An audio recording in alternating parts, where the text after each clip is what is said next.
ഗുരവേ ഗൗരചന്ദ്രായ രാധികായ തദാലയ കൃഷ്ണായ കൃഷ്ണഭക്തായ തദ്ഭക്തായ നമോ നമഃ.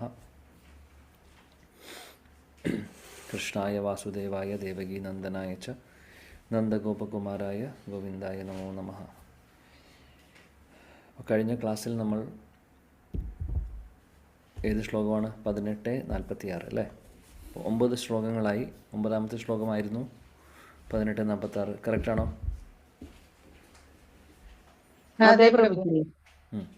അപ്പോൾ എന്തായിരുന്നു ശ്ലോകവും ശ്ലോകത്തിൻ്റെ അർത്ഥവും എന്താണ് അതിൽ നമ്മൾ പഠിച്ചിട്ടുള്ളത്? ആർക്കെങ്കിലും ഷെയർ ചെയ്യാനുണ്ടോ? യഥാ പ്രവൃത്തിർഭൂതാനാം യേന സർവം ഇദം തദം സ്വകർമ്മണാ തം അഭ്യർച്ച്യ സിദ്ധിം വിന്ദതി മാനവഃ. പറയൂ, കേൾക്കട്ടെ.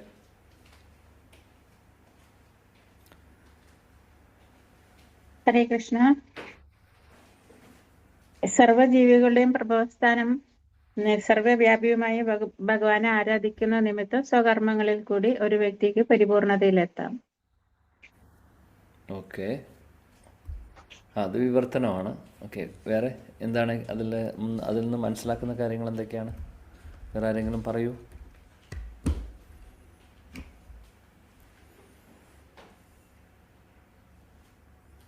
ഹരേ കൃഷ്ണ.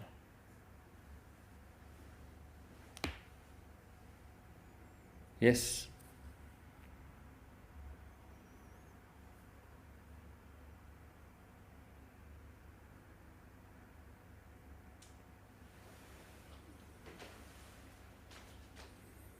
ആരും പറയാനില്ല, ഒന്നും കേട്ടിട്ടില്ല. അപ്പോൾ കഴിഞ്ഞ ക്ലാസ്സിൽ നമ്മൾ ചർച്ച ചെയ്തെല്ലാം വെറുതെയായി. അരമണിക്കൂർ ഓർമ്മയില്ലാന്നോ? ഭാവാർത്ഥം വായിച്ചതേ ഇല്ലു.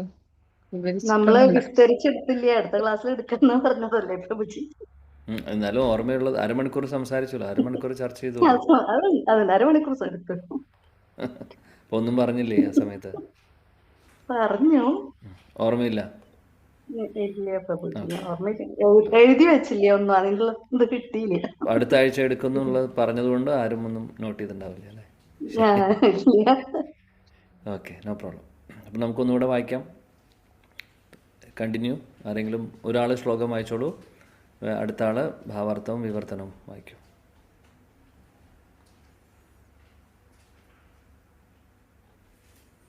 ഹരേ കൃഷ്ണ, വായിക്കൂ. ഹരേ കൃഷ്ണ. ഓ നമോ ഭഗവതേ വാസുദേവായ.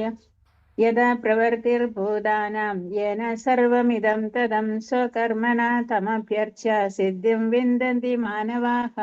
ഹരേ കൃഷ്ണ. Thank you. വിവർത്തനം ഭാവാർത്ഥം. ഹരേ കൃഷ്ണ. വായിക്കട്ടെ പ്രഭു. വിവർത്തനം ഭാവാർത്ഥം വൈഹി ശ്രീവേന്ദ്രി സഭചരണാരവിന്ദ ഭക്തി വേദാന്ത സ്വാമി ശ്രീല പ്രഭുപാദ് കി ജയ്. സർവജീവികളുടെയും പ്രഭവസ്ഥാനവും സർവവ്യാപിയുമായ ഭഗവാനെ ആരാധിക്കുക നിമിത്തം സ്വകർമ്മങ്ങളിൽ കൂടി ഒരു വ്യക്തിക്ക് പരിപൂർണതയിലെത്താം. ഭാവാർത്ഥം. 15ാം അധ്യായത്തിൽ പറഞ്ഞതുപോലെ സർവ്വ ജീവജാലങ്ങളും ഭഗവാന്റെ അംശങ്ങളാകയാൽ അദ്ദേഹം തന്നെ അവയ്ക്ക് കാരണഭൂതൻ. ജന്മാദ്യസ്യത എന്ന് വേദാന്ത സൂത്രം ഇതിനെ പിന്താങ്ങുന്നു. അതുകൊണ്ട് പരമപുരുഷനാണ് എല്ലാ ജീവജാലങ്ങളുടെയും ഉൽപ്പത്തി സ്ഥാനം. ഭഗവത്ഗീതയുടെ 7ാം അധ്യായം വിവരിക്കുന്നത് പോലെ ആ ഭഗവാൻ തന്റെ ആന്തരവും ബാഹ്യവുമായ 2 ശക്തികളാൽ സർവ്വവ്യാപിയുമായിരിക്കുന്നു. അതുകൊണ്ട് ഭഗവാനെ അവിടുത്തെ ശക്തിയോടൊപ്പം ആരാധിക്കണം. ആന്തരശക്തിയുക്തനായ ഭഗവാനെയാണ് സാമാന്യേന വൈഷ്ണവ ഭക്തന്മാർ ആരാധിക്കുക പതിവ്.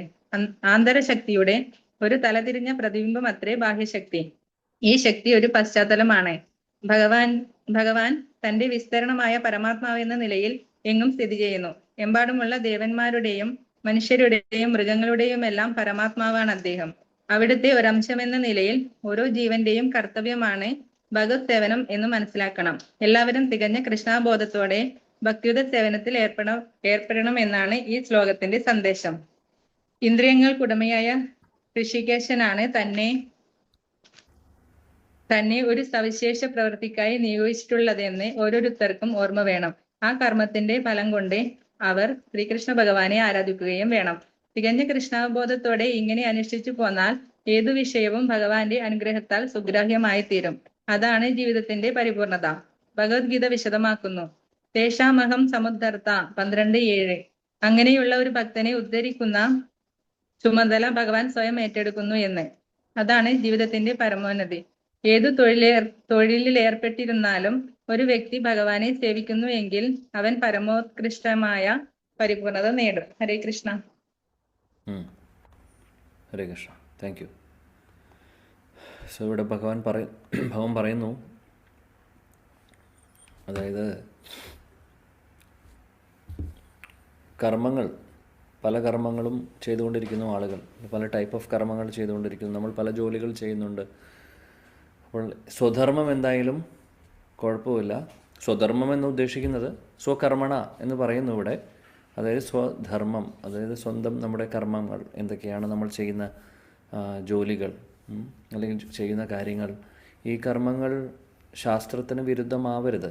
അങ്ങനെയാണെങ്കിൽ അതിനെ സ്വധർമ്മമെന്ന് പറയാൻ സാധിക്കില്ല. അത് പാപത്തിന് വഴിയൊരുക്കും. അതായത് നമുക്ക് മോശമായിട്ടുള്ള അതിൻ്റെ റിയാക്ഷൻ നമുക്ക് കിട്ടും. അങ്ങനെയുള്ള ശാസ്ത്രവിരുദ്ധമായിട്ടുള്ളത് നമ്മൾ കർമ്മമായിട്ട് ഇവിടെ ഭഗവാൻ ഉദ്ദേശിക്കുന്നില്ല. ഇവിടെ പറയുന്നത്, ഭഗവാൻ പറയുന്നു അവനവൻ്റെ ജോലികളിലൂടെ ഭഗവത് പ്രാപ്തി സാധിക്കും. എങ്ങനെയാണ്? ജോലി ചെയ്യുന്ന കൂട്ടത്തിൽ അത് ഭഗവത് സേവനങ്ങളും ചെയ്യുമ്പോൾ, അല്ലെങ്കിൽ നമ്മൾ ചെയ്യുന്ന ജോലികൾ ഭഗവത് സേവനമാണെന്ന് ധരിച്ചുകൊണ്ട്, അല്ലെങ്കിൽ അങ്ങനെയാണെന്ന് മനസ്സിലാക്കിക്കൊണ്ട് ആ ഒരു ഭാവത്തിൽ ഭഗവാനെ സമർപ്പിച്ചുകൊണ്ട് നമ്മൾ ചെയ്യുമ്പോൾ, ഭഗവാനെ ആരാധിക്കുമ്പോൾ, ഭക്തിയുത സേവനങ്ങൾ ചെയ്യുമ്പോൾ, അങ്ങനെ ചെയ്തു കഴിഞ്ഞാൽ തീർച്ചയായിട്ടും അവർക്ക് എന്നിലേക്ക് എത്തുവാൻ സാധിക്കും. അതായത് എല്ലാവിധ പെർഫെക്ഷനും അങ്ങനെയുള്ളവർക്ക് കിട്ടും, സിദ്ധിയും സർവ്വസിദ്ധിയും അങ്ങനെയുള്ളവർക്ക് കിട്ടും എന്നുള്ള ഒരു ഉറപ്പ് ഭഗവാൻ പറയുന്നു. അപ്പോൾ ജോലി എന്താണ് എന്നുള്ളതല്ല, ചെയ്യുന്ന ജോലി നമ്മൾ അത് ഭഗവാനെ സമർപ്പിച്ചുകൊണ്ട് ഭഗവാനെ ആരാധിക്കുന്നു. ചെയ്യുന്ന ജോലിയുടെ കൂട്ടത്തിൽ നമ്മൾ ഭക്തിക്ക് പ്രാധാന്യം കൊടുത്തുകൊണ്ട്, അതായത് ഭഗവാൻ നോക്കുന്നത് നമ്മുടെ എത്ര വലിയ ജോലിയുണ്ട്, എത്ര നമുക്ക് ശമ്പളം കിട്ടുന്നുണ്ട്, അത് നമ്മൾ കമ്പനിയിൽ വലിയ പോസ്റ്റുള്ള ആളാണോ, അല്ലെങ്കിൽ മറ്റുള്ളവരെ റെസ്പെക്റ്റ് ചെയ്യുന്ന ഒരു പൊസിഷനിലാണോ ഇരിക്കുന്നത്, ഗവൺമെൻറ് ജോലിയാണോ. ഇന്നത്തെ നമ്മുടെ എല്ലാവരിലും ഉള്ള ഒരു ധാരണയുണ്ട്, ഗവൺമെൻറ് ജോലിയാണെങ്കിൽ ജോലി പോവില്ല, അല്ലെങ്കിൽ സേഫാണ്, അല്ലേ? അപ്പോൾ അതിന് വേണ്ടി ഗവൺമെൻറ് ജോലിക്ക് വേണ്ടി ട്രൈ ചെയ്യുന്നു. ഇപ്പോൾ ഗവൺമെൻറ് ജോലി ചെയ്യുന്ന ഒരാളും വഴിയിൽ അടിച്ചു വരുന്ന ഒരാളും തമ്മിൽ വ്യത്യാസമില്ല. ഭഗവാനെ സംബന്ധിച്ച് ഭഗവാന് വ്യത്യാസമില്ല. കോടികളുണ്ടാക്കുന്ന ആളുകളും തൂപ്പുകാരും തമ്മിൽ ഭഗവാന് വ്യത്യാസമില്ല. ഭഗവാനെ സംബന്ധിച്ച് രണ്ടുപേരും അവനവൻ്റെ സർവീസ് ചെയ്യുന്നു. എന്നാൽ ഇതിൽ ഭഗവത് ആരാധന ആരാണ് ചെയ്യുന്നത്, അവരോടായിരിക്കും ഭഗവാന് കൂടുതൽ താല്പര്യം ഉണ്ടാവുന്നത്.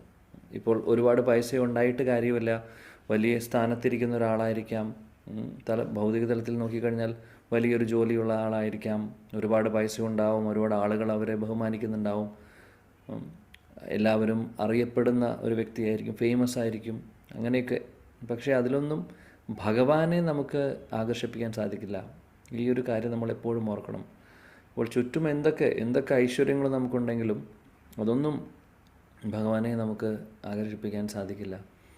കുന്തി മഹാറാണി പ്രഥമസ്കന്ധത്തിൽ, ശ്രീമദ് ഭാഗവതത്തിലെ പ്രഥമസ്കന്ധത്തിലെ 8ാമത്തെ അധ്യായത്തിൽ ഒരു ശ്ലോകത്തിൽ പറയുന്നുണ്ട്, ജന്മ ഐശ്വര്യ ശ്രുത ശ്രീഭി. 4 കാര്യങ്ങൾ പറയുന്നു. കുന്തി മഹാറാണി പറയുന്നു, ഈ 4 കാര്യങ്ങൾ ശരിക്കും പറയുകയാണെങ്കിൽ ഭക്തിക്ക് പ്രതികൂലമായിട്ടുള്ള 4 കാര്യങ്ങളാണ്. പ്രതികൂലം എന്നുദ്ദേശിക്കുന്നത് പ്രതികൂലമാവാൻ സാധ്യതയുള്ള 4 കാര്യങ്ങളാണ് എന്നാണ് പറയുന്നത്. പ്രതികൂലമാണ് എന്നുള്ളതല്ല, പ്രതികൂലമാവാൻ സാധ്യതയുള്ള കാര്യങ്ങളാണ് എന്ന് പറയുന്നു. ജന്മ എന്ന് പറഞ്ഞാൽ, ആദ്യത്തെ ജന്മ എന്ന് പറഞ്ഞു കഴിഞ്ഞാൽ നല്ല കുടുംബത്തിൽ ജനിക്കുന്നത്, അതായത് ഒരുപാട് പൈസയുള്ള കുടുംബമാവട്ടെ, ഒരുപാട് ഫേമസ് ആയിട്ടുള്ള ഒരു ഫാമിലിയിൽ. അപ്പോൾ ജന്മം, നല്ല ഒരു ജന്മം അവർക്ക് കിട്ടുന്നു. അങ്ങനെയുള്ളത് ജന്മം. ഐശ്വര്യം എന്ന് പറഞ്ഞു കഴിഞ്ഞാൽ എല്ലാവിധ ധനവും, അതായത് നല്ല പൈസയാണെങ്കിൽ അത് എല്ലാവരും, അതായത് എല്ലാവിധ ഐശ്വര്യങ്ങളുള്ള, പ്രത്യേകിച്ചും ധനം എന്ന് തന്നെ പറയാം. അപ്പോൾ നല്ല ഫേമസ് ആയിട്ടുള്ളൊരു ഫാമിലി, നമ്മൾ പറയില്ലേ, നല്ലൊരു കുടുംബത്തിൽ നിന്നാണ്, അല്ലെങ്കിൽ വളരെ പേര് കേട്ട ഒരു കുടുംബത്തിലെ ആണെന്നൊക്കെ പറയും അല്ലേ. അങ്ങനെയുള്ള അതാണ് ആദ്യത്തെ കാര്യം, ജന്മ എന്ന് ഉദ്ദേശിക്കുന്നത്. നല്ല കുടുംബത്തിൽ ജനിക്കുന്നു. ഇനി നല്ല കുടുംബത്തിൽ ജനിക്കുന്നു, കൂട്ടത്തിൽ നല്ല നല്ല ധനവും അല്ലെങ്കിൽ അങ്ങനെയുള്ള എല്ലാവിധ ഐശ്വര്യങ്ങളും ഉണ്ടെങ്കിൽ, ഇപ്പം ജന്മ ഐശ്വര്യ ഉണ്ടെങ്കിൽ. 3 ശ്രുത എന്ന് പറഞ്ഞു കഴിഞ്ഞാൽ അറിവ്, വിദ്യാഭ്യാസം, അറിവ്, ഇങ്ങനെയുള്ള കാര്യങ്ങൾ. വലിയ വലിയ ഒരുപാട് പണ്ഡിതരുണ്ടാവും, പാണ്ഡിത്യമുള്ളവരുണ്ടാവും, ഒരുപാട് നന്നായി പഠിച്ചവരുണ്ടാവും, ഒരുപാട് അറിവുകളുള്ളവരുണ്ടാവും. ഭൗതിക തലത്തിലുള്ള അറിവാവട്ടെ, എന്ത് അറിവാവട്ടെ, നമ്മൾ ആധ്യാത്മിക കാര്യമല്ല പറയുന്നത് ഇവിടെ. ഭൗതിക തലത്തിലുള്ള ഇവിടുത്തെ എന്ത് അറിവുകളാവട്ടെ, വലിയ PhD കഴിഞ്ഞിട്ടുണ്ടാവും, അല്ലെങ്കിൽ പോസ്റ്റ് ഡോക്ടറേറ്റ് കഴിഞ്ഞിട്ടുണ്ടാവുന്നു, അല്ലെങ്കിൽ അതിനേക്കാൾ വലുത് എന്തെങ്കിലും ഉണ്ടെങ്കിൽ അത് പഠിച്ചിട്ടുള്ള ആളായിരിക്കാം, അല്ലെങ്കിൽ എല്ലാ വേദങ്ങളും കണ്ഠസ്ഥമാക്കിയിട്ടുള്ള ഒരാളായിരിക്കാം. അതായത് നോക്കുമ്പോൾ വലിയ പണ്ഡിതൻ, ശ്രുത. ഇത് 3ാമത്തെ കാര്യം. 4ാമത്തെ ശ്രീ എന്ന് പറഞ്ഞു കഴിഞ്ഞാൽ കാണാനുള്ള സൗന്ദര്യം, കാണാൻ നല്ല ആകർഷണം തോന്നുന്ന ഒരു രൂപം, ആകർഷണം തോന്നുന്ന രീതിയിലുള്ള സംസാരം, പെരുമാറ്റം, ഇതെല്ലാം. അതിൽ പ്രത്യേകിച്ചും സ്വഭാവത്തിനേക്കാൾ കൂടുതൽ കാണാനുള്ള ആകർഷണം, പുറമേയുള്ള ആകർഷണം, ഭംഗി, സൗന്ദര്യം. ഈ 4 കാര്യങ്ങൾ, ജന്മ, ഐശ്വര്യ, ശ്രുത, ശ്രീ. കുന്തി മഹാറാണി പറയുന്നു, ശരിക്കും പറയുകയാണെങ്കിൽ ഈ 4 കാര്യങ്ങളും തടസ്സമായി മാറും എപ്പോഴും. ഭക്തിയുടെ മാർഗത്തിൽ ഇത് പലപ്പോഴും, അല്ലെങ്കിൽ മിക്കവാറും, അല്ലെങ്കിൽ എല്ലായ്പ്പോഴും, വളരെ ചുരുക്കം കേസുകളിൽ മാത്രമേ അല്ലാത്തുള്ളൂ. അല്ലെങ്കിൽ ഈ 4 കാര്യങ്ങളും ശരിക്കും പറയുകയാണെങ്കിൽ ഭക്തിക്ക് പ്രതികൂലമാവുന്ന കാര്യങ്ങളാണ്. കാര്യം, നല്ല കുടുംബത്തിൽ ജനിച്ചു, അതിൻ്റെ ഒരു അഹങ്കാരം വരുന്നു. ഒരുപാട് ഐശ്വര്യങ്ങൾ ഉണ്ടെങ്കിൽ അതിന് അഹങ്കാരം വരുന്നു. ഭംഗിയുണ്ടെങ്കിൽ അതിൽ അഹങ്കാരം വരുന്നു, അല്ലേ. പിന്നെ എഡ്യൂക്കേഷൻ നല്ല രീതിയിലുണ്ടെങ്കിൽ, അല്ലെങ്കിൽ നല്ല അറിവുള്ള പണ്ഡിതരൊക്കെ ആണെങ്കിൽ അവർക്കും അതിൻ്റേതായിട്ടുള്ളൊരു അഹങ്കാരം. ഇത് നാച്ചുറലാണ്. അതുകൊണ്ട് ഇത് ഭക്തിക്ക് പ്രതികൂലമാണ്. അതുകൊണ്ട് കുന്തി മഹാറാണി പറയുന്നു, അതുകൊണ്ട് ഞാൻ ആഗ്രഹിക്കുന്നു, അതായത് ഒന്നുമില്ലാത്ത ആളുകൾ, ഇതൊന്നുമില്ലാത്ത, ഈ 4 കാര്യങ്ങളും ഇല്ലാത്ത വട്ടപൂജ്യമായിട്ടിരിക്കുന്ന ആൾക്കാർ, ഭംഗിയോ കാര്യമായിട്ടില്ല, ധനമോ ഒന്നുമില്ല, പാപ്പരായിട്ടിരിക്കുന്ന ഒരാളാവട്ടെ, അങ്ങനെയുള്ള ആളുകളുടെ കൂടെ അങ്ങ് എപ്പോഴും ഉണ്ട്. അല്ലെങ്കിൽ അങ്ങനെയുള്ള ആളുകൾക്ക് അങ്ങയോട് ഉള്ള ആരാധന ചെയ്യുവാൻ അവർക്ക് കൂടുതൽ എളുപ്പമാണ്. അല്ലെങ്കിൽ അങ്ങനെയുള്ള ആളുകൾക്ക് ഭഗവത് സാക്ഷാത്കാരത്തിനുള്ള സാധ്യതകൾ കൂടുതലാണ്. കാര്യം, അഹങ്കാരം വരുന്നൊരു പ്രശ്നം അവിടെ ഉദിക്കുന്നില്ല. അതുകൊണ്ട് അപ്പോൾ കുന്തി മഹാറാണി പറയുന്നു, അതുകൊണ്ട് ഒന്നുമില്ലാതിരിക്കുന്നതാണ് നല്ലത്. അപ്പോൾ നമുക്ക് അഹങ്കാരം വരില്ല. അങ്ങനെ വരുമ്പോഴാണ് ഭഗവാനെ ഓർക്കാനും ഭഗവത് സേവനങ്ങൾ ചെയ്യുവാനും ഭഗവാനെ ആരാധിക്കാനും തോന്നുകയുള്ളൂ. ഇല്ലെങ്കിൽ നമ്മളതെല്ലാം മറക്കും. എല്ലാ ഐശ്വര്യങ്ങളും ഉണ്ടെങ്കിൽ. അതുകൊണ്ടാണ് ഇന്ദ്രലോകത്തും ചന്ദ്രലോകത്തും ഒക്കെ ഇന്ദ്രദേവനും മറ്റുള്ള ദേവതമാരൊക്കെ എപ്പോഴും അവർ പ്രാർത്ഥിക്കുന്നു മനുഷ്യജന്മം കിട്ടാൻ വേണ്ടിയിട്ട്. കാര്യം, അവിടെ സുഖങ്ങൾ മാത്രമേ ഉള്ളൂ, ദുഃഖങ്ങൾ ഇല്ല, അസുഖങ്ങൾ ഇല്ല. ഇവിടുത്തെ പോലെ ഇടയ്ക്ക് ജലദോഷം വരുന്നു, പനി വരുന്നു, ചെറിയ അസുഖത്തിൻ്റെ കാര്യം പറയുന്നു, തലവേദന വരുന്നു, ഇങ്ങനൊരു പ്രശ്നമേ അവിടെ ഇല്ല. ക്യാൻസർ വരുന്നു, ഇവിടെ ഇല്ലാത്ത അസുഖങ്ങളില്ല. കൊറോണ വൈറസ് വരുന്നു. ദേവലോകങ്ങളിൽ ഇങ്ങനെയൊന്നും ഒരു സംഭവമേ ഇല്ല. കൊറോണ വൈറസിൻ്റെ പ്രശ്നവുമില്ല. അതേപോലെ തന്നെ പനിയും ജലദോഷവും തുമ്മലും ഒന്നും വരുന്നില്ല. തലവേദനയൊന്നും അവിടെ ഇല്ല. അസുഖങ്ങളില്ല എന്ന് തന്നെ പറയാം. അതാണ് അവിടെ. അസുഖങ്ങൾ ഈ ലോകത്തെ ഒരു തടസ്സമാണ്, നമുക്കറിയാം അല്ലേ. പല കാര്യങ്ങൾക്കും ഒരു ബുദ്ധിമുട്ടുണ്ടാക്കുന്ന കാര്യമാണ്. അതേപോലെ തന്നെ മറ്റുള്ള വയസ്സാവുന്ന ഒരു കാര്യം ഇവിടെ, അതെല്ലാവരെയും വേദനിപ്പിക്കുന്ന കാര്യമാണ് ശരിക്കും. ആർക്കും വയസ്സാവാൻ ഇഷ്ടമല്ല, ചെറുപ്പമായിട്ടിരിക്കണം. അപ്പോൾ അതേപോലെ പിന്നെ ഇവിടെ തിരിഞ്ഞും, അതായത് ഇടയ്ക്കിടയ്ക്ക് ദുഃഖങ്ങൾ വന്നുകൊണ്ടിരിക്കും വേറെ രീതിയിൽ, അസുഖവും വയസ്സാവലും ഒക്കെ. അതേപോലെ തന്നെ ആധ്യാത്മിക ക്ലേശം, ആദിബോധി ക്ലേശം, ഒരുപാട് ക്ലേശങ്ങൾ. ആ പ്രശ്നം അവർ പറഞ്ഞു, ഇവരത് പറഞ്ഞു, ആ ഒരു പ്രോബ്ലം, ഫിനാൻഷ്യൽ പ്രോബ്ലം, പൈസയില്ല വീട്ടിൽ, അല്ലെങ്കിൽ ആ പ്രശ്നങ്ങൾ മാത്രമേ ഉള്ളൂ. കടങ്ങളുണ്ട്, ജോലിയിൽ പ്രശ്നം, അവിടെ പ്രോബ്ലംസ് നമുക്ക് വന്നുകൊണ്ടിരിക്കും. അല്ലെങ്കിൽ അവരത് പറഞ്ഞു, ഇവരത് പറഞ്ഞു, ഇതെല്ലാം നമ്മളെ അലട്ടിക്കൊണ്ടിരിക്കുന്നു. ഇങ്ങനെയുള്ള കാര്യങ്ങളൊക്കെ ഇവിടെ കൂടുതലാണ്, ഒരുപാട് കൂടുതലാണ്. ദൈവലോകങ്ങളിൽ ഈ സംഭവമേ ഇല്ല. ഉണ്ട്, പക്ഷെ വളരെ കുറവാണ്. അത് എടുത്തറിയില്ല. അതുകൊണ്ട് അവരെപ്പോഴും സന്തോഷമായിട്ടിരിക്കണം. നമ്മളെ സംബന്ധിച്ച് നമുക്കിങ്ങനെ ഈ പ്രശ്നങ്ങളും പ്രോബ്ലംസിലൂടെയൊക്കെ കടന്നു പോകുമ്പോഴാണ് നമുക്കൊരു ചിന്ത വരുന്നത്, എന്തുകൊണ്ട് ഇതൊക്കെ സംഭവിക്കുന്നു, ഇങ്ങനെയൊക്കെ നടന്നാൽ മതിയാവൂ. അങ്ങനെയാണ് നമുക്ക് കൂടുതലും ഭഗവാന്റെ അടുത്തേക്ക് അല്ലെങ്കിൽ ഈ ഒരു ഭക്തിപരമായിട്ടുള്ള കാര്യങ്ങളിലേക്ക് താല്പര്യം വരുന്നത്. സുഖങ്ങൾ മാത്രമേ ഉള്ളൂ എന്നുണ്ടെങ്കിൽ ഭഗവാനെ മറക്കാനുള്ള സാധ്യത വളരെ കൂടുതലാണ്. അതുകൊണ്ടാണ് ദേവതമാർ ആഗ്രഹിക്കുന്നത് പ്രശ്നങ്ങൾ ഉള്ളതാണ് നല്ലതെന്നുള്ളത്. മനുഷ്യജന്മം എടുക്കുകയാണെങ്കിൽ ഈ പ്രോബ്ലംസിലൂടെയൊക്കെ കടന്നു പോകും, അപ്പോൾ ഭഗവാനെ ഓർക്കാനുള്ള സാധ്യത കൂടുതലാണ്. അപ്പോൾ അതാണ് കാര്യം. അപ്പോൾ കുന്തി മഹാറാണി പറയുന്നത്, ജന്മൈശ്വര്യ ശ്രുതശ്രീ ഇല്ലാത്തവർക്കാണ് കൂടുതൽ ഭഗവത് സേവനങ്ങൾ ചെയ്യുവാനും അതായിരിക്കും കുറച്ചും കൂടെ നല്ലൊരു സിറ്റുവേഷൻ. മറ്റേ സിറ്റുവേഷൻ എന്ന് പറഞ്ഞു കഴിഞ്ഞാൽ ഇതെല്ലാം ഉണ്ടെങ്കിൽ ബുദ്ധിമുട്ടാണ്. എന്നാൽ അതിൽ എക്സെപ്ഷൻ ആയിട്ടുള്ള ആളുകളുണ്ട്, അല്ലെങ്കിൽ ഈ ഒരു ജന്മൈശ്വര്യ ശ്രുതശ്രീ ഉണ്ടെങ്കിലും പ്രശ്നമില്ലാത്തവർ കുറേ പേരുണ്ട്. അതായത് അവർക്ക് ഇതൊരു ബാധ്യതയല്ല, അവർ ആ ഒരു അവസ്ഥയെ ഭഗവത് സേവനങ്ങളിലേക്ക് ഉപയോഗിക്കുന്നു. ഉദാഹരണം അംബരീഷ് മഹാരാജാവ്, ഉദാഹരണം പരീക്ഷത്ത് മഹാരാജാവ്, യുധിഷ്ഠിര മഹാരാജാവ് പിന്നീട് രാജ്യം കിട്ടുന്ന സമയത്ത് അദ്ദേഹം, അതേപോലെ ഒരുപാട് ഭക്തരുണ്ട്, ഒരുപാട് നല്ല പൊസിഷനിലിരിക്കുന്ന ആളുകളൊക്കെ ഉണ്ട്. എന്നാൽ അവരെല്ലാം ഭഗവത് സേവനങ്ങളിലേക്ക് ഉപയോഗിക്കുന്നു. നല്ല ജന്മം, നല്ല ഐശ്വര്യം, അതേപോലെ നല്ല എഡ്യൂക്കേഷൻ ഉണ്ടാവും, നല്ല കാണാനും ഭംഗിയുണ്ടാവും. എല്ലാം കാണാനുള്ള ഭംഗി എന്ന് പറയുന്നതും അതിൽ അഹങ്കരിക്കാതെ എല്ലാം ഭഗവത് സേവനങ്ങളിലേക്ക് ഉപയോഗിക്കുന്നു. അപ്പോൾ പോയിൻ്റ് എന്താണെന്ന് വെച്ചാൽ, നമ്മൾ എങ്ങനെയത് ചെയ്യുന്നു, നമുക്ക് നമ്മുടെ അവസ്ഥ ഏതവസ്ഥയിലാണോ നമ്മളുള്ളത് ആ അവസ്ഥയെ ഭഗവത് സേവനങ്ങളിലേക്ക് ഉപയോഗിക്കുക. അത് ചിലവർക്ക് ഇങ്ങനെ ഐശ്വര്യങ്ങളുണ്ടാവും, ചിലവർക്ക് ഒന്നും ഉണ്ടാവില്ല. അതൊന്നുമല്ല ഭഗവാൻ നോക്കുന്നത്. ഭഗവാന്റെ മുമ്പിൽ ഇതൊന്നും ഒരു പ്രശ്നമേ അല്ല. കാര്യം അദ്ദേഹം എല്ലാത്തിൻ്റെയും ഉടമസ്ഥനാണ്. ഇവിടെ നമുക്കറിയാം എല്ലാവരുടെയും ഉത്ഭവം അദ്ദേഹത്തിൽ നിന്നാണ്. എല്ലായിടത്തും അദ്ദേഹമുണ്ട്. എല്ലാത്തിൻ്റെയും തുടക്കവും അവസാനവും ഒക്കെ അദ്ദേഹമാണ്. അങ്ങനെയുള്ള ഈ കാണുന്നതൊക്കെ അദ്ദേഹത്തിൻ്റെയാണ്. അപ്പോൾ അദ്ദേഹത്തിനെ സംബന്ധിച്ച് ഇതൊന്നും ഇവിടെ നമ്മുടെ ആരാണെന്നുള്ളതൊരു വിഷയമല്ല, നമ്മൾ എങ്ങനെയാണെന്നുള്ളതാണ് വിഷയം. അതാണ് ഇവിടെ പറയുന്നു. ശ്രീല പ്രഭുപാദി ഭാവാർത്ഥത്തിൽ തുടക്കത്തിൽ പറയുന്നത് എന്താണെന്ന് വെച്ചാൽ, ഭഗവാന്റെ ആ ഒരു പൊസിഷൻ ജന്മാദ്യസ്യ യഥ, അത് അദ്ദേഹം വേദാന്ത സൂത്രങ്ങളിൽ പറയുന്നുണ്ട്, എല്ലാത്തിൻ്റെയും തുടക്കം അദ്ദേഹമാണ് എന്നുള്ളത്. അപ്പോൾ വൈഷ്ണവർ സാധാരണ ഭഗവാനെ ആരാധിക്കുന്നത് ഭഗവാന്റെ ആന്തരിക ശക്തിയെ ചേർത്തുകൊണ്ടാണ്.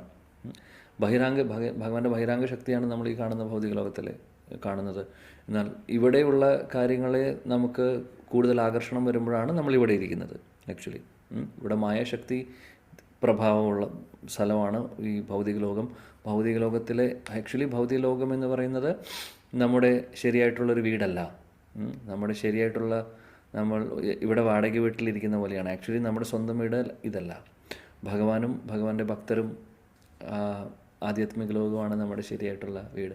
അപ്പോൾ അവിടേക്ക് പോകുന്നതിന് പകരം, അല്ലെങ്കിൽ അവിടെ പോകാൻ വേണ്ടി കാര്യങ്ങൾ ചെയ്യുന്നതിന് പകരം നമ്മൾ ഇവിടെയുള്ള കാര്യങ്ങളുടെ പുറകിൽ ഓടുമ്പോഴാണ് പ്രശ്നങ്ങൾ വരുന്നത്. അപ്പോൾ പ്രഭുപാദി ഇവിടെ പറയുന്നത് എന്താണെന്ന് വെച്ചാൽ, ഭഗവാന്റെ അംശമായിട്ടുള്ള നമ്മൾ ഓരോരുത്തരും ശരിക്കു പറയുകയാണെങ്കിൽ ഭഗവാനെ സേവിക്കുക, ഇതാണ് ഏറ്റവും പ്രധാനപ്പെട്ട കർത്തവ്യം എല്ലാവരുടെയും. അത് കഴിഞ്ഞിട്ടേ ഉള്ളൂ സ്വധർമ്മം പോലും.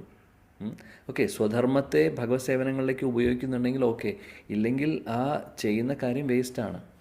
ഭാഗവതത്തിൽ ഇതിനെക്കുറിച്ച് പറയുന്നുണ്ട്. അതായത് ഭക്തിയിൽ നമ്മൾ മുന്നോട്ട് പോയി എന്തെങ്കിലും നമുക്ക് വീഴ്ച സംഭവിച്ചു എന്ന് വയ്ക്കുക, ഭക്തിയിൽ നിന്ന് മാറിപ്പോകേണ്ട ഒരു അവസ്ഥയിലേക്ക് പോയെങ്കിൽ പോലും ആ വ്യക്തിക്ക് ഒന്നും നഷ്ടപ്പെടുന്നില്ല. നേരെ മറിച്ച് എല്ലാ കാര്യങ്ങളും ചെയ്യുന്നു, ഇവിടുത്തെ ഈ ലോകത്തെ എല്ലാ കാര്യങ്ങളും പല കാര്യങ്ങളും ചെയ്ത് അവർ പലതും നേടുന്നു, പല പേരും പ്രശസ്തിയൊക്കെ നേടുന്നു. പക്ഷേ അതുകൊണ്ട് എന്താണ് പ്രയോജനം? അതുകൊണ്ട് ഒരു പ്രയോജനവുമില്ല. അതിനും ഭേദം ഭക്തിയിൽ മുന്നോട്ട് പോയി എന്തെങ്കിലും വീഴ്ച സംഭവിച്ചാൽ പോലും അവർക്ക് നഷ്ടപ്പെടുന്നില്ല ഒന്നും. അപ്പോൾ അതിൻ്റെ അർത്ഥം ഇവിടെ നമ്മൾ ഭഗവത് സേവനങ്ങൾ ചെയ്യാതെ, അല്ലെങ്കിൽ നമ്മൾ ചെയ്യുന്ന കർമ്മങ്ങൾ ഭഗവാന് സമർപ്പിക്കാതെ നമ്മൾ ചെയ്യുന്ന കാര്യങ്ങളൊക്കെ വെറുതെ വേസ്റ്റാണ്. പ്രത്യേകിച്ച് അതുകൊണ്ടൊന്നും ആർക്കും ഒരു നേട്ടം ഉണ്ടാവുന്നില്ല. തൽക്കാലം ഇവിടെ ജീവിക്കാനുള്ള കാര്യങ്ങൾ നോക്കി നമ്മുടെ ഇന്ദ്രിയ ഭോഗങ്ങൾ നടക്കുന്നല്ലാണ്ട് വേറെ ഒന്നും നടക്കുന്നില്ല. അതിലൊരു കാര്യമില്ല. അതുകൊണ്ടൊരു പ്രയോജനവും നമുക്കില്ല. ഇപ്പോൾ ചെയ്യുന്നത് ഈ ജന്മത്തിൽ നമ്മൾ അനുഭവിക്കുന്നത് ഈ ജന്മത്തോടു കൂടി കഴിയുന്നു. ഇത് കഴിഞ്ഞു കഴിഞ്ഞാൽ ഈ ജന്മത്തിൽ തന്നെ എത്ര കാലം സുഖം അനുഭവിക്കാൻ പറ്റും നമുക്കറിയില്ല, അല്ലേ? അപ്പോഴാണ് ജാതകത്തിൻ്റെ പ്രസക്തി വരുന്നത്. അപ്പോൾ ജാതകത്തിൽ പറയും, അല്ലെങ്കിൽ നമ്മുടെ സമയം ശരിയല്ല, ഇവിടെ ആഗ്രഹം വന്നു, ഇവിടെ അത് വന്നു, അപ്പോൾ കുറച്ച് കാലം നല്ല ഐശ്വര്യമായിട്ട് പോകും. ചിലപ്പോൾ അത് കഴിഞ്ഞ് നേരെ തിരിയും, ശനിദശ തുടങ്ങും, അസുഖങ്ങൾ വരും, ജോലി നഷ്ടപ്പെടുന്നു, പ്രശ്നങ്ങളായി, പൈസയ്ക്ക് ബുദ്ധിമുട്ട് എല്ലാം വരുന്നു. അപ്പോൾ ഒരു ജന്മത്തിൽ തന്നെ പല പ്രാവശ്യം നമ്മളിങ്ങനെ കടന്നു പോകുന്നുണ്ടാവും. അപ്പോൾ അതാണ് ഇവിടുത്തെ അവസ്ഥ. അതുകൊണ്ട് ഇവിടെയുള്ള കാര്യങ്ങളോട് നമുക്ക് ആകർഷണം തോന്നേണ്ട ആവശ്യമില്ല. ആകർഷണം ഒരേ ഒരു വ്യക്തിയോട് തോന്നാൻ പാടുകയുള്ളൂ, അല്ലെങ്കിൽ തോന്നേണ്ടതുള്ളൂ. അത് ഗുരുവായൂരപ്പനോട് മാത്രം, കൃഷ്ണനോട് മാത്രം, കൃഷ്ണനോടും ഭഗവാന്റെ ശുദ്ധ ഭക്തരോടും. അങ്ങനെ മനസ്സിലാക്കിക്കൊണ്ട് ഇവിടെ പറയുന്നു, ഋഷികേന ഋഷികേശ സേവനം ഭക്തി ഉച്ചതേ. ഋഷികേശൻ എന്ന് പറഞ്ഞാൽ ഭഗവാന്റെ പേരാണ്. എല്ലാ ഇന്ദ്രിയങ്ങളുടെയും ഒരു മാസ്റ്റർ എന്ന് പറയും. അദ്ദേഹമാണ് എല്ലാത്തിൻ്റെയും എല്ലാ ഇന്ദ്രിയങ്ങളെയും നിയന്ത്രിക്കുന്നത്. അപ്പോൾ ആ ഋഷികേശനെ നമ്മുടെ ഇന്ദ്രിയങ്ങൾ ഉപയോഗിച്ച് ഭഗവാനെ സേവനം ചെയ്യുക എന്നുള്ളതാണ്. അതാണ് ഉത്തമ ഭക്തിയുടെ ലക്ഷണം. അങ്ങനെ നമ്മൾ ശീലപ്രഭാജി പറയുന്നു, കൃഷ്ണാവബോധത്തോടുകൂടി നമ്മൾ ഭഗവാനെ ഓർത്തുകൊണ്ട് നമ്മൾ ഭഗവത് സേവനങ്ങൾ ചെയ്യുകയാണെങ്കിൽ ആ വ്യക്തി എല്ലാ സിദ്ധിയും നേടും എന്നുള്ളതാണ് പറയുന്നത്. ഈ ശ്ലോകവും അത് തന്നെയാണ് പറയുന്നത്. എല്ലാ സിദ്ധികളും, സിദ്ധി എന്ന് പറഞ്ഞു കഴിഞ്ഞാൽ ഇവിടെ നമ്മൾ അഷ്ടസിദ്ധികളുടെ കാര്യമല്ല പറയുന്നത്. സിദ്ധി എന്ന് പറഞ്ഞു കഴിഞ്ഞാൽ ആക്ച്വലി ഈ ശരീരം കൊണ്ട്, ഈ മനുഷ്യജന്മം കൊണ്ട് എന്താണോ ഉദ്ദേശിച്ചിട്ടുള്ളത് ഭഗവാൻ, ഈ മനുഷ്യ ശരീരം, ഓരോ ശരീരത്തിനും ഓരോ ഉദ്ദേശങ്ങളുണ്ട്. ഈ ശരീരം കൊണ്ട് എന്താണോ ഉദ്ദേശമുള്ളത്, ഈ മനുഷ്യ ജന്മം കൊണ്ട് എന്താണോ ഉദ്ദേശമുള്ളത്, ആ ഒരു ഉദ്ദേശത്തിലേക്ക് നമ്മൾ എത്തിപ്പെടും. അതാണ് പറയുന്നത്. അതിനെയാണ് പറയുന്നത് പെർഫെക്ഷൻ സിദ്ധിം എന്ന് പറയുന്നത്. അല്ലാതെ ഇവിടെ മാജിക് കാണിക്കാൻ പറ്റും, വായുവിൽ നിന്ന് ആപ്പിളും ഭസ്മവും എടുക്കാൻ പറ്റും എന്നുള്ളതല്ല. അതല്ല സിദ്ധി. ആ സിദ്ധിയെക്കുറിച്ചല്ല പറയുന്നത്. നമ്മുടെ പർപ്പസ്, നമ്മുടെ ലൈഫിൻ്റെ പർപ്പസ് എന്താണ്, ആ ലക്ഷ്യത്തിലേക്ക് നമുക്ക് എത്താൻ സാധിക്കും. ഇതാണ് നമ്മൾ ഇത് മനസ്സിലാക്കിക്കൊണ്ടായിരിക്കണം നമ്മുടെ ഓരോ നിമിഷവും ആക്ച്വലി. അപ്പോൾ ഏറ്റവും പ്രാധാന്യം നമ്മൾ കൊടുക്കേണ്ടത് അതുകൊണ്ട് ഭക്തിയുത സേവനങ്ങൾക്കാണ്. അങ്ങനെ നമ്മൾ ചെയ്തു കഴിഞ്ഞാൽ നമ്മുടെ പർപ്പസ്, അല്ലെങ്കിൽ ഈ ഒരു ജന്മം തന്നെ സാക്ഷാത്കാരമാവും. ഇല്ലെങ്കിൽ വീണ്ടും ഇതിലൂടെ കടന്നു പോകേണ്ടി വരും. വീണ്ടും ഈ ജന്മ മൃത്യു ജരാവ്യാധി ആദി ദൈവിക ആദി ഭൗതിക ക്ലേശങ്ങളിലൂടെ കടന്നുപോയി എത്ര ജന്മങ്ങൾ നമ്മൾ ചെയ്തുകൊണ്ടിരിക്കുന്നു. ഇതുവരെ മാറ്റം വന്നിട്ടില്ല. നമ്മളെല്ലാവരും അതേ വഴിക്ക് തന്നെ വീണ്ടും പോയിക്കൊണ്ടിരിക്കുകയാണ്. വിചാരിക്കുന്നു ഇനി എന്തെങ്കിലും നമ്മൾ അനുഭവിക്കാത്ത എന്തെങ്കിലും ഉണ്ടാവും, അത് കിട്ടിയാലോ. ആക്ച്വലി അങ്ങനെയൊന്നുമില്ല. ആ ബ്രഹ്മാൻ ഭുവനാ ലോകെ പുനരാവർത്തിനോ അർജുന. ബ്രഹ്മാവിൻ്റെ സ്ഥാനം എടുത്താലും ഇന്ദ്രൻ്റെ സ്ഥാനം എടുത്താലും ഇത് അവിടെ പോയാലൊക്കെ നമുക്ക് തിരിച്ച് ഈ ഭൗതിക ലോകത്തിൽ തന്നെ വന്നുകൊണ്ടിരിക്കും. അപ്പോൾ ലക്ഷ്യം അതൊന്നും ആയിരിക്കരുത്. നമ്മളും ഇന്ദ്രനും ചന്ദ്രനും സൂര്യനൊക്കെ ആയിട്ടുണ്ടാവും. അതേപോലെ തന്നെ താഴെയുള്ള പല ജീവജാലങ്ങളും ആയിട്ടുണ്ടാവും. എല്ലാ പൊസിഷൻസും എല്ലായിടത്തുകൂടെ കടന്നു പോയിട്ടുണ്ടാവും. എന്നിട്ടും നമുക്കൊന്നും ഇവിടെ നിന്ന് നേടാൻ സാധിച്ചിട്ടില്ല. എന്താണ് സാധിച്ചിട്ടുള്ളത്? ഈ ഒരു ജന്മം കൊണ്ടുള്ള, അല്ലെങ്കിൽ ഇവിടെ നിന്ന് രക്ഷപ്പെടാൻ സാധിച്ചിട്ടുണ്ടോ? നമുക്കില്ല. നമ്മുടെ ശരിക്കുമുള്ള വീട്ടിലേക്ക് പോകാൻ സാധിച്ചിട്ടുണ്ടോ? ഇല്ല. അപ്പോൾ അതിൻ്റെ അർത്ഥം നമുക്കൊരു സിദ്ധിയും കിട്ടിയിട്ടില്ല. എന്നാൽ ഇപ്പോൾ ഒരവസരം തന്നിരിക്കുന്നു ഭഗവാൻ. ഭക്തരുടെ സംഘം നമുക്ക് തന്നിരിക്കുന്നു. ശ്രീ ഭഗവത്ഗീത ഭാഗവതം തന്നിട്ടുണ്ട്. ശ്രീലപ്രഭുപാദിനെ പോലെ ഗുരുജനങ്ങൾ നമ്മുടെ ജീവിതത്തിൽ കടന്നു വന്നു. അതുകൊണ്ട് എന്താണ് ജീവിതത്തിൻ്റെ ലക്ഷ്യമെന്ന് ഇപ്പോൾ കുറച്ച് നമുക്ക് മനസ്സിലാവുന്നു. ഇല്ലെങ്കിൽ വീണ്ടും പഴയ പോലെ തന്നെ. ഇപ്പോൾ ലക്ഷ്യം മനസ്സിലാക്കുന്നു. അപ്പോൾ മനസ്സിലായി കഴിഞ്ഞാൽ പിന്നെ അതിനു വേണ്ടിയിട്ട് ആ ലക്ഷ്യത്തിലേക്ക് എത്തുവാനുള്ള മാർഗങ്ങൾ സ്വീകരിച്ച് ലക്ഷ്യത്തിലേക്ക് എത്തുവാൻ നോക്കണം. ഇതാണ് നമ്മൾ ചെയ്യേണ്ടത്. അതിനുള്ള ഒരു സഹായമാണ് ഇങ്ങനെയുള്ള സത്സംഗങ്ങളും ഇങ്ങനെയുള്ള പഠനങ്ങളും ഭഗവത്ഗീത ഭാഗവത പഠനവും ചർച്ചകളും ഒക്കെ. ഇതാണ് നമ്മൾ ചെയ്യേണ്ടത്. അങ്ങനെ ചെയ്ത് നമ്മളിതിൽ ഈ കാര്യങ്ങൾ മനസ്സിലാക്കി ഭഗവാൻ പറയുന്നതനുസരിച്ച് എൻ്റെ നാമം ജപിക്കൂ, എന്നെക്കുറിച്ച് ചർച്ച ചെയ്യൂ. അപ്പോൾ നമ്മൾ ഭഗവത് കാര്യങ്ങൾ ചെയ്യുമ്പോൾ നമ്മുടെ ശുദ്ധീകരണം നടക്കുന്നു. അങ്ങനെ അവസാനം സർവ്വസിദ്ധിയും നമുക്ക് കിട്ടുന്നു. അതാണ് ഈ ഒരു ശ്ലോകത്തിൽ നിന്ന് ഉദ്ദേശിക്കുന്നത്. പിന്നെ അവസാനം ജോലി ചെയ്യുന്നത് എന്ത് ജോലിയാവട്ടെ അത് ഭഗവാനെ സമർപ്പിച്ചുകൊണ്ട് ഭഗവത് സേവനമായിട്ട് ആ ഭാവത്തിൽ നമ്മൾ ചെയ്യുകയാണെങ്കിൽ തീർച്ചയായിട്ടും ആ ജോലി നമുക്ക് ഒരു തടസ്സമായി മാറില്ല. ആ ജോലി നമുക്ക് ഒരു കർമ്മബന്ധനത്തിന് കാരണമാവില്ല. മാത്രമല്ല ആ ജോലിയിലൂടെ നമുക്ക് ഭഗവത് സാക്ഷാത്കാരത്തിലേക്കും എത്തുവാൻ നമുക്ക് സാധിക്കും. ഇതാണ് ഈ ശ്ലോകത്തിൽ പറയുന്നത്. അപ്പോൾ ഭഗവാൻ കാണുന്നു നമ്മുടെ ജോലി എന്ത് ചെയ്യുന്നു എന്നുള്ളതല്ല, കമ്പനിയുടെ വലിയ പോസ്റ്റിലിരിക്കുന്ന ആളാണോ എന്നുള്ളതല്ല നോക്കുന്നത്. എന്താണോ നമ്മുടെ ഹൃദയത്തിലുള്ള ഭാവം, എന്താണോ നമ്മുടെ ഉള്ളിലുള്ളത്, ഭക്തിയുണ്ടോ എന്നാൽ അതിൽ മാർക്ക് വീഴുന്നു, ഇല്ലെങ്കിൽ ഒരു മാർക്കുമില്ല. അതുകൊണ്ട് ചെറിയ കുട്ടികൾ പോലും, സ്കൂളിൽ പോകുന്ന കുട്ടികൾ പോലും അവർക്ക് കാര്യങ്ങൾ പറഞ്ഞ് മനസ്സിലാക്കിപ്പിച്ച് കൊടുക്കേണ്ട ഉത്തരവാദിത്വം നമുക്ക് ഓരോരുത്തർക്കാണുള്ളത്. ഇല്ലെങ്കിൽ അവർ പുറമേ നിന്ന് പഠിക്കുന്ന കാര്യം ഈ ഭൗതിക ലോകത്തിൽ എങ്ങനെ ഇന്ദ്രിയ സുഖഭോഗങ്ങൾ നേടാമെന്നുള്ളതും എങ്ങനെ മറ്റുള്ളവരെക്കാൾ മുന്നിലെത്താമെന്നുള്ളതും, അതായത് അൺഹെൽത്തി കോമ്പറ്റീഷൻ. മറ്റുള്ളവരെക്കാൾ കൂടുതൽ മാർക്ക് നേടുന്നു, മറ്റുള്ളവരെക്കാൾ കൂടുതൽ സ്ഥാനത്തേക്ക് വലിയ ഫേമസ് ആവാനുള്ള ആഗ്രഹം, മറ്റുള്ളവരെക്കാൾ കൂടുതൽ പൈസ ഉണ്ടാക്കാൻ, ഇങ്ങനെ ഒരു മോശമായിട്ടുള്ളൊരു കോമ്പറ്റീഷൻ നടന്നുകൊണ്ടിരിക്കുകയാണ്. ഇതാണ് നമ്മൾ പുറമേ നിന്നും സ്കൂളിൽ നിന്നും മറ്റുള്ള സ്ഥലങ്ങളിൽ നിന്നും നിർഭാഗ്യവശാൽ പഠിക്കുന്നുള്ളൂ, വേറെ ഒന്നും പഠിക്കുന്നില്ല. ജീവിതത്തിൻ്റെ ലക്ഷ്യം എന്താണ്, നമ്മൾ എവിടെ നിന്ന് വന്നു, എന്താണ് മനുഷ്യജന്മത്തിൻ്റെ ഒരു ലക്ഷ്യം, അല്ലെങ്കിൽ എന്താണ് ഈ ജന്മം കൊണ്ട് ഉദ്ദേശിക്കുന്നത്, നമ്മൾ എന്താണ് ചെയ്യേണ്ടത്, ഇതിനെക്കുറിച്ചുള്ള ധാരണ ആർക്കുമില്ല. പുതിയ ജനറേഷനുള്ള ആളുകൾക്ക്, കുട്ടികൾക്കൊക്കെ നമ്മളാണ് പറഞ്ഞു കൊടുക്കേണ്ടത്. ഇല്ലെങ്കിൽ വീണ്ടും അവരുടെ ജോലി ഈ പറയുന്ന പോലെ നമ്മളിപ്പോൾ വായിക്കുന്നത്, അവർ ഇനി നാളെ ഇപ്പോൾ ഒരു പഠിക്കുന്ന വിദ്യാർത്ഥിയെ സംബന്ധിച്ച് അവരുടെ ജോലി എന്ന് പറയുന്നത് പഠിക്കലാണ്. അപ്പോൾ പഠിക്കുന്ന കാര്യം അത് സേവനമാണെന്ന് വിചാരിച്ച് ഈ പഠനത്തിലൂടെ എനിക്ക് ഒരു വിദ്യാഭ്യാസം കിട്ടിക്കഴിഞ്ഞ് കഴിഞ്ഞാൽ ഞാനിതെല്ലാം പഠിച്ചു, എൻ്റെ ബുദ്ധിയെ സഹായിക്കുന്നു. കാര്യം പല കാര്യങ്ങളും വായിക്കുമ്പോഴും കേൾക്കുമ്പോഴൊക്കെ നമ്മുടെ ബുദ്ധിയൊക്കെ ആക്ച്വലി ആക്ടിവേറ്റ് ആയിക്കൊണ്ടിരിക്കുകയാണ്. അപ്പോൾ ആ ബുദ്ധിയും ആ വിവേകബുദ്ധിയും കഴിവുകളും ഒക്കെ നമ്മൾ ഭഗവത് സേവനങ്ങളിലേക്ക് ഉപയോഗിക്കാൻ സാധിക്കാൻ വേണ്ടിയിട്ട് നമ്മൾ പഠിക്കുക. ഇനി നല്ലൊരു ജോലി കിട്ടി, ഓക്കെ, ജോലിയിൽ നിന്നുള്ള വേതനം നമ്മുടെ ജീവിക്കാനുള്ള പൈസയെല്ലാം എടുക്കുന്നു, ആ കൂട്ടത്തിൽ ഭഗവത് സേവനങ്ങൾ അതിലൂടെ ചെയ്യുന്നു.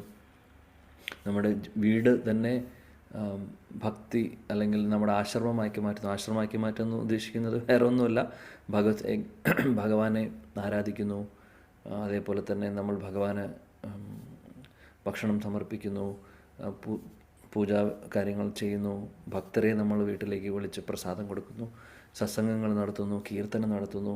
അപ്പോൾ ആ ഒരു വീടെന്ന് പറയുന്നത് വളരെ വളരെ വളരെ വളരെ അതൊരു ശരിക്കും പറയുമെങ്കിൽ ഹരിധാമായിട്ട് കണക്കാക്കാം.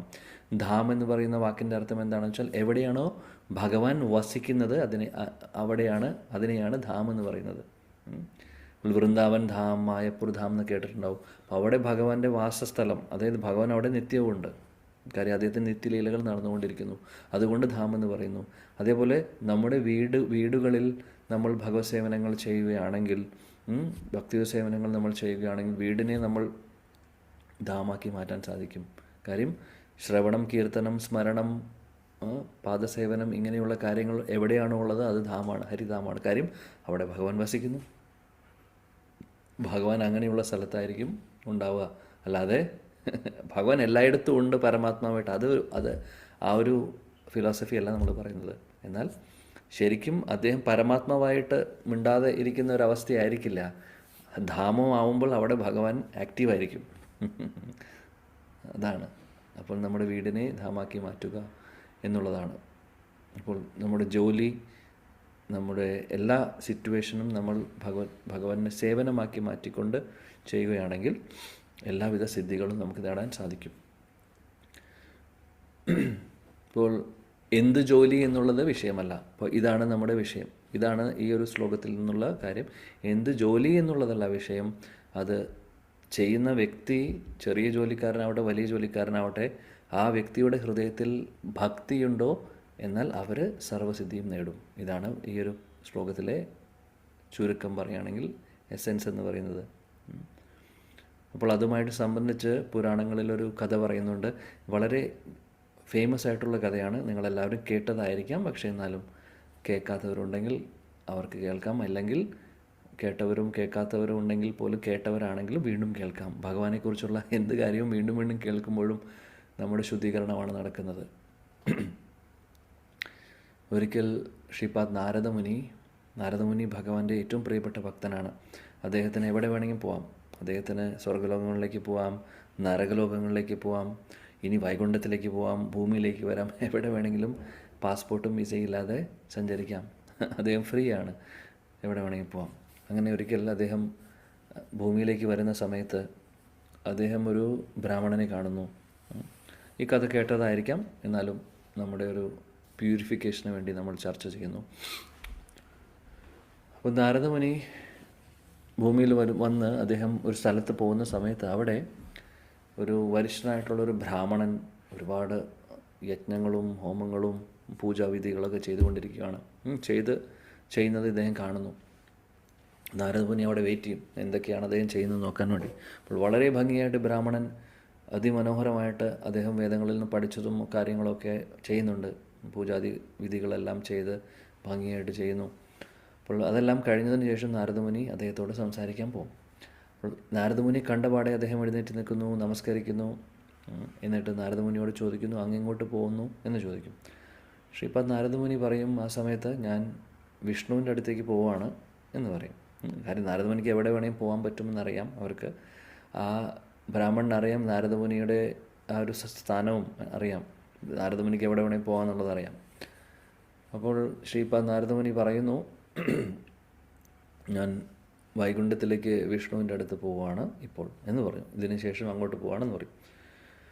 അപ്പോൾ ഇദ്ദേഹം പറയും, ബ്രാഹ്മണൻ പറയും, അങ്ങനെയാണെങ്കിൽ എനിക്കൊരു റിക്വസ്റ്റ് ഉണ്ട്, എനിക്കൊരു അഭ്യർത്ഥനയുണ്ട്. അങ്ങ് ഒരു കാര്യം വിഷ്ണുവിനോട് ചോദിക്കണം, എനിക്ക് വേണ്ടി. എനിക്ക് വിഷ്ണുവിനെ കാണാൻ പറ്റുന്നില്ല. ഞാൻ ആരാധനയും കാര്യങ്ങളൊക്കെ ചെയ്യുന്നുണ്ട്, ഒരുപാട് കാര്യങ്ങൾ ചെയ്യുന്നുണ്ട്. പക്ഷേ എനിക്ക് അദ്ദേഹത്തെ കാണാനുള്ള ആക്സസിബിലിറ്റി ഇല്ല, എനിക്ക് കാണാൻ സാധിക്കില്ല. അങ്ങ് എന്തായാലും പോകുന്നുണ്ട്, അതുകൊണ്ട് ഈ ഒരു കാര്യം, എനിക്ക് വേണ്ടി ഒരു കാര്യം ചോദിക്കണം. നാരദമുനി പറഞ്ഞോളൂ, എന്ത് വേണമെങ്കിൽ പറഞ്ഞോളൂ, ഞാൻ ചോദിക്കാം. അപ്പോൾ ഇദ്ദേഹം നാരദമുനിയോട് പറഞ്ഞു, ഭഗവാനോട് ചോദിക്കണം, അല്ലെങ്കിൽ എപ്പോഴാണ് ഞാൻ ഈ ഭൗതിക ലോകം വിട്ട് വൈകുണ്ഠത്തിലേക്ക് വരുന്നത് എന്നുള്ളത് ഒന്ന് ചോദിക്കാൻ പറഞ്ഞു. അത് ചോദിച്ചാൽ അതിൻ്റെ ഉത്തരം എന്താണോ അത് എനിക്ക് അങ്ങ് വരുന്ന സമയത്ത് ഇത് പറഞ്ഞു തരണമെന്നും പറഞ്ഞു. നാരദമുനി പറഞ്ഞു, ശരി, കുഴപ്പമില്ല, ഞാൻ അത് ചെയ്യാം, ഞാൻ ചോദിച്ചിട്ട് പറയാമെന്ന് പറഞ്ഞു. അത് കഴിഞ്ഞ് നാരദമുനി അവിടെ നിന്ന് പോയി വേറെ സ്ഥലത്തേക്ക് പോകുന്ന സമയത്ത് അവിടെ ഒരു ഗ്രാമത്തിൽ ഒരു വലിയൊരു ആൽമരമുണ്ട്. വലിയൊരു ആൽമരമാണ്, ഇങ്ങനെ പടർന്ന് പന്തലിച്ച് കിടക്കുന്ന ഒരു ആൽമരം. ആ വലിയ ആൽമരത്തിൻ്റെ കീഴിൽ ഒരു ചെരുപ്പ് കുത്തിയിരിക്കുന്നുണ്ട്. ചെരുപ്പ് കുത്തി എന്ന് പറഞ്ഞാൽ ചെരുപ്പ് നേരാക്കുന്ന ആൾ. ചെരുപ്പ് നേരാക്കുന്ന ആൾക്ക് വല്ല വിലയുണ്ടോ സാധാരണഗതിയിൽ? ഇല്ല, അല്ലേ? അത് ചെറിയൊരു ജോലി ചെയ്യുന്ന ആളാണ്. ബ്രാഹ്മണൻ എന്ന് പറഞ്ഞാൽ പണ്ഡിതനാണ്, എല്ലാം അറിയാം, അദ്ദേഹത്തിന് എല്ലാം അറിയാം. അദ്ദേഹമാണെങ്കിൽ എല്ലാ വിധികളും വളരെ പക്ക ശാസ്ത്രങ്ങൾ പറയുന്നതനുസരിച്ചൊക്കെ ചെയ്യുന്നുണ്ട്, ഭംഗിയായിട്ട് ചെയ്യുന്നുണ്ട്. എന്നാൽ ഈ ചെരുപ്പ് കുത്തിയാണെങ്കിൽ സാധാരണ ഒരു പാവം ഒരു മനുഷ്യൻ, അദ്ദേഹത്തിന് ഒന്നുമില്ല. അദ്ദേഹം ഈ ചെരുപ്പ് നേരെയാക്കിയിട്ട് കിട്ടുന്ന പൈസ കൊണ്ടാണ് ജീവിക്കുന്നത്, അത് വേറെ ഒന്നുമില്ല അദ്ദേഹത്തിൻ്റെ കയ്യിൽ. അപ്പോൾ ഇദ്ദേഹം കണ്ടപ്പോൾ ചെരുപ്പ് കുത്തി നാരദമുനിയെ കണ്ടു. നാരദമുനി അടുത്ത് പോയി സംസാരിക്കാൻ പോയി. ഇദ്ദേഹത്തെ കണ്ടപാടെ അദ്ദേഹം എഴുന്നേറ്റ് നിന്നു. ബ്രാഹ്മണനും എഴുന്നേറ്റ് നിന്നും നമസ്കരിച്ചു, താഴെ നമസ്കരിച്ചു, അദ്ദേഹത്തെ സ്വീകരിച്ചു. അതേപോലെ തന്നെ ഇദ്ദേഹവും ചെയ്തു. ശ്രീപാദ് നാരദമുനിയുടെ ഒരു പൊസിഷൻ അറിയാം അദ്ദേഹത്തിനും. അങ്ങനെ നാരദമുനിയോട് സംസാരിക്കുന്ന കൂട്ടത്തിൽ അദ്ദേഹവും ചോദിച്ചു, അങ്ങ് എങ്ങോട്ട് പോകുന്നു? അപ്പോൾ ശ്രീപാദ് നാരദമുനി പറഞ്ഞു, ഞാൻ വൈകുണ്ഠത്തിലേക്ക് പോവാണ്, വിഷ്ണുവിൻ്റെ അടുത്ത് പോവാണ്.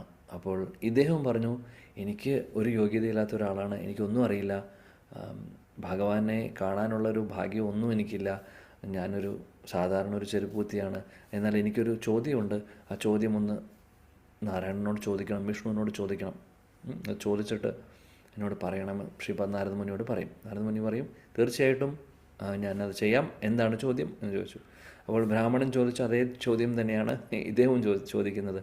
അദ്ദേഹം ചോദിക്കുന്നു, എപ്പോഴാണ് എനിക്ക് വൈകുണ്ഠത്തിലേക്ക് വരാൻ സാധിക്കുന്നത്? ഈ ലോകം വിട്ട് എന്ന് എനിക്ക് വൈകുണ്ഠത്തിലേക്ക് എത്താൻ സാധിക്കും, ഭഗവാന്റെ അടുത്തേക്ക് എത്തുവാൻ സാധിക്കും എന്ന് ചോദിച്ചു. നാരദമുനി പറഞ്ഞു, ഞാൻ ശരി, ചോദിച്ചിട്ട് പറയാം എന്ന് പറഞ്ഞ് അദ്ദേഹം പോയി.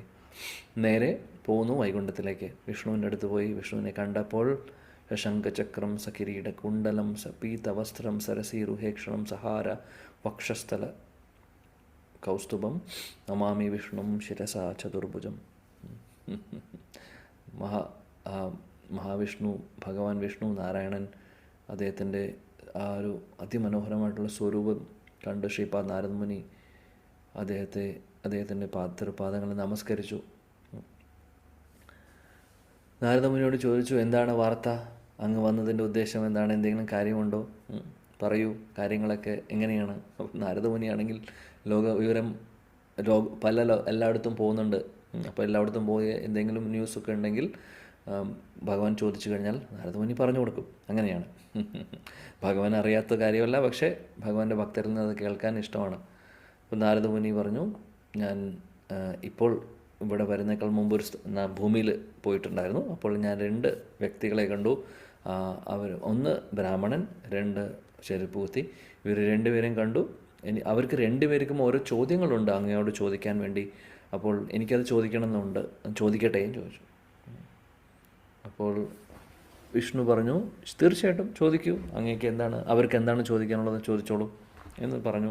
അപ്പോൾ ഇദ്ദേഹം പറഞ്ഞു, ബ്രാഹ്മണൻ ചോദിച്ചു, എപ്പോഴാണ് എനിക്ക് വൈകുണ്ഠത്തിലേക്ക് വരാൻ സാധിക്കുന്നത് എന്ന് ചോദിച്ചു. ഇതേ ചോദ്യം തന്നെ ചെരുപ്പൂത്തിയും ചോദിച്ചു, എപ്പോഴാണ് എനിക്ക് വൈകുണ്ഠത്തിലേക്ക് വരാൻ സാധിക്കുന്നത്. ഭഗവാൻ വിഷ്ണു മന്ദസ്മിതത്തോടുകൂടി ചിരിച്ചുകൊണ്ട് പറഞ്ഞു,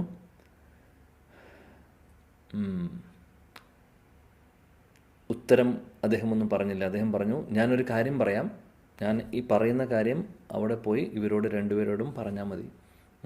അവർ പറയുന്നതനുസരിച്ച് ഞാൻ പറയുന്നതനുസരിച്ച് കേട്ടതിന് ശേഷം അവർ എന്തെങ്കിലും പറയും, അത് ആ സമയത്ത് നിനക്ക് മനസ്സിലാവും ഇതിനുള്ള ഉത്തരം എന്ന് പറഞ്ഞു. നാരദമുനി പറഞ്ഞു, ശരി, ഓക്കെ, പറഞ്ഞോളൂ, എന്താണെന്ന് ചോദിച്ചു. അപ്പോൾ ഭഗവാൻ പറഞ്ഞു, അവർ നീ ഇനി അങ്ങ് തിരിച്ചു പോകുന്ന സമയത്ത് ചോദിക്കും, അവിടെ പോകുമ്പോൾ ഭഗവാൻ വിഷ്ണു എന്താണ് ചെയ്യുന്നുണ്ടായിരുന്നേ എന്നുള്ളത് ചോദിക്കും. അപ്പോൾ പറഞ്ഞാൽ മതി, വിഷ്ണു അവിടെ ഇരുന്ന് ഞാൻ പോകുന്ന സമയത്ത് ഒരു ചെറിയൊരു സൂചിയുടെ അകത്തൂടെ നമ്മൾ ചെറിയ സൂചി തുന്നുന്ന സൂചിയിൽ ചെറിയ സൂചിയുടെ തുന്നുന്ന സൂചിയുടെ ഓട്ട എന്ന് പറഞ്ഞ് വളരെ ചെറിയ ഹോളാണുള്ളത് അല്ലേ. അപ്പോൾ അദ്ദേഹം പറയുന്നു, വിഷ്ണു പറഞ്ഞു, ആ സൂചിയുടെ കണ്ണിനകത്തൂടെ ഒരു വലിയൊരു ആനയെ അകത്തൂടെ കയറ്റി ഇപ്പുറത്തേക്ക് എടുക്കുകയാണ് ചെയ്യുന്നത് എന്ന് പറഞ്ഞു. അങ്ങനെ ചെയ്തുകൊണ്ടിരിക്കുകയാണെന്ന് പറഞ്ഞോളം പറഞ്ഞു. നാരദമുനി പറഞ്ഞു, ശരി, ഞാൻ പറയാം. നാരദമുനി ഇത്രയേ പറഞ്ഞുള്ളൂ വിഷ്ണു. അത് കഴിഞ്ഞ് അദ്ദേഹം അവിടുന്ന് പോന്നു. അദ്ദേഹം പോന്നു നേരെ ബ്രാഹ്മണൻ്റെ അടുത്തേക്ക് പോയി ആദ്യം ഉത്തരമായിട്ട്. അപ്പോൾ വീണ്ടും നാരദമുനിയെ കണ്ടപ്പോൾ അദ്ദേഹം സന്തോഷമായി, അദ്ദേഹം എക്സൈറ്റ്മെൻറ്റിലായിരുന്നു. കാര്യം ചോദ്യം ചോദിച്ചതിൻ്റെ ഉത്തരമായിട്ട് വന്നിട്ടുള്ളതാണെന്നറിയാം. ഇദ്ദേഹം ചോദിക്കുന്നു ഇദ്ദേഹത്തോട്, എന്താണ് പറഞ്ഞത് അദ്ദേഹം എന്ന് ചോദിച്ചു. അപ്പോൾ ആ സമയത്ത് അത് ചോദിക്കുന്നതിന് മുമ്പോൾ ചോദിച്ചു, ഭഗവാൻ പറഞ്ഞ പോലെ തന്നെ അടുത്ത് പോയി കഴിഞ്ഞാൽ അവരാദ്യം ചോദിക്കാൻ പോകുന്നത് വിഷ്ണുവിനെ കണ്ടോ എന്ന് ചോദിക്കും. അപ്പോൾ കണ്ടു എന്ന് പറയുന്നു. കണ്ടു. അടുത്ത ചോദ്യം അവരുടെ ഇതായിരിക്കും, എന്തായിരുന്നു ഭഗവാൻ അവിടെ പോയപ്പോൾ ചെയ്യുന്നുണ്ടായിരുന്നത്, എനിക്ക് കേൾക്കണമെന്ന് ആഗ്രഹമുണ്ട്, ഒന്ന് പറയൂ എന്ന് ചോദിക്കും. അപ്പോൾ ആ സമയത്ത് ഈ ഉത്തരം പറയാനാണ് പറഞ്ഞിട്ടുള്ളത്. അപ്പോൾ അദ്ദേഹം ചോദിച്ചു, വിഷ്ണുവിനെ കണ്ടു, എന്താണ് അദ്ദേഹം ചെയ്യുന്നുണ്ടായിരുന്നത് അവിടെ പോയപ്പോൾ. അപ്പോൾ നാരദമുനി പറഞ്ഞു, അദ്ദേഹം സൂചിയുടെ കണ്ണിലൂടെ വലിയൊരു ആനയെ കോർത്തുകൊണ്ടിരിക്കുകയാണെന്ന് പറഞ്ഞു. ഇത് കേട്ടപാടെ ബ്രാഹ്മണൻ പറഞ്ഞു, സൂചിയുടെ ചെറിയ കണ്ണിലൂടെ വലിയ ആനയെ കോർക്കുന്നു എന്ന് പറയുന്നത് എനിക്ക് വിശ്വസിക്കാൻ പറ്റില്ല, അങ്ങനെ സാധിക്കില്ല. ഇതെന്താ ഇങ്ങനൊരു സംഭവം എന്ന് പറഞ്ഞു. അപ്പോൾ നാരദമുനിക്ക് മനസ്സിലായി. നാരദമുനിക്ക് ഉത്തരം കിട്ടി. വിഷ്ണുവിൽ നിന്നുള്ള ഭഗവാൻ ഇത്രയേ പറഞ്ഞിട്ടുണ്ടായിരുന്നുള്ളൂ. പക്ഷേ ഈ ബ്രാഹ്മണനിൽ നിന്ന് തന്നെ ഉത്തരം കിട്ടി. അതായത് ബ്രാഹ്മണന് പാണ്ഡിത്യമുണ്ട്, വിവരമുണ്ട്, പക്ഷേ ഭക്തിയില്ല, അഹങ്കാരമുണ്ട് എന്നുള്ളത്. അഹങ്കാരമുണ്ട് അദ്ദേഹത്തിൻ്റെ പാണ്ഡിത്യത്തിൽ കാര്യമില്ല. അപ്പോൾ അദ്ദേഹം വലിയ പൂജാതി കർമ്മങ്ങളൊക്കെ ചെയ്യുന്നുണ്ട്, വലിയ കാര്യങ്ങൾ ചെയ്യുന്നു, പക്ഷേ അദ്ദേഹത്തിന് വിശ്വാസമില്ലേ ഭഗവാനിൽ എന്ന് മനസ്സിലായി. അപ്പോൾ ഇദ്ദേഹം ചോദിച്ചു, എന്താണ്, അതിനുശേഷം 3ാമത്തെ ചോദ്യം ചോദിക്കുന്നത് എന്താണ്. അപ്പോൾ നാരദമുനി പറയും, എന്നാണ് എനിക്ക് അങ്ങോട്ട് പോകാൻ പറ്റുക എന്നുള്ളത് ചോദിച്ചപ്പോൾ അദ്ദേഹം പറഞ്ഞു, അതിന് ഉള്ള ഉത്തരം മനസ്സിലാവും, പതിയെ താമസിയാതെ മനസ്സിലാവും എന്ന് പറഞ്ഞ് അവിടെ നിന്ന് പോയി. ഇദ്ദേഹത്തിന് മനസ്സിലായി.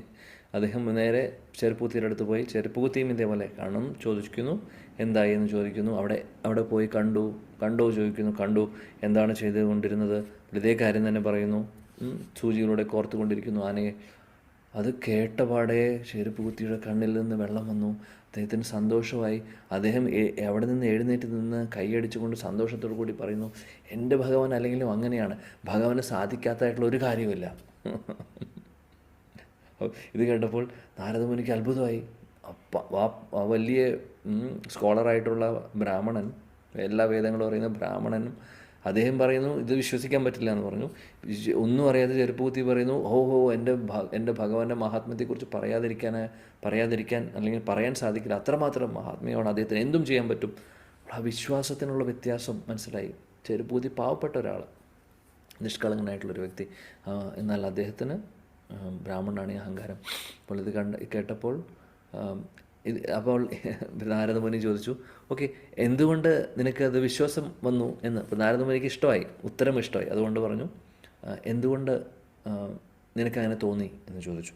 അപ്പോൾ അദ്ദേഹം പറഞ്ഞു, അത് വളരെ സിമ്പിളല്ലേ, ഞാനിവിടെ ഇരിക്കുന്നത് ഇത്രയും വലിയ ആലിൻ്റെ കീഴിലാണ്, ഞാൻ ഇരിക്കുന്നത്.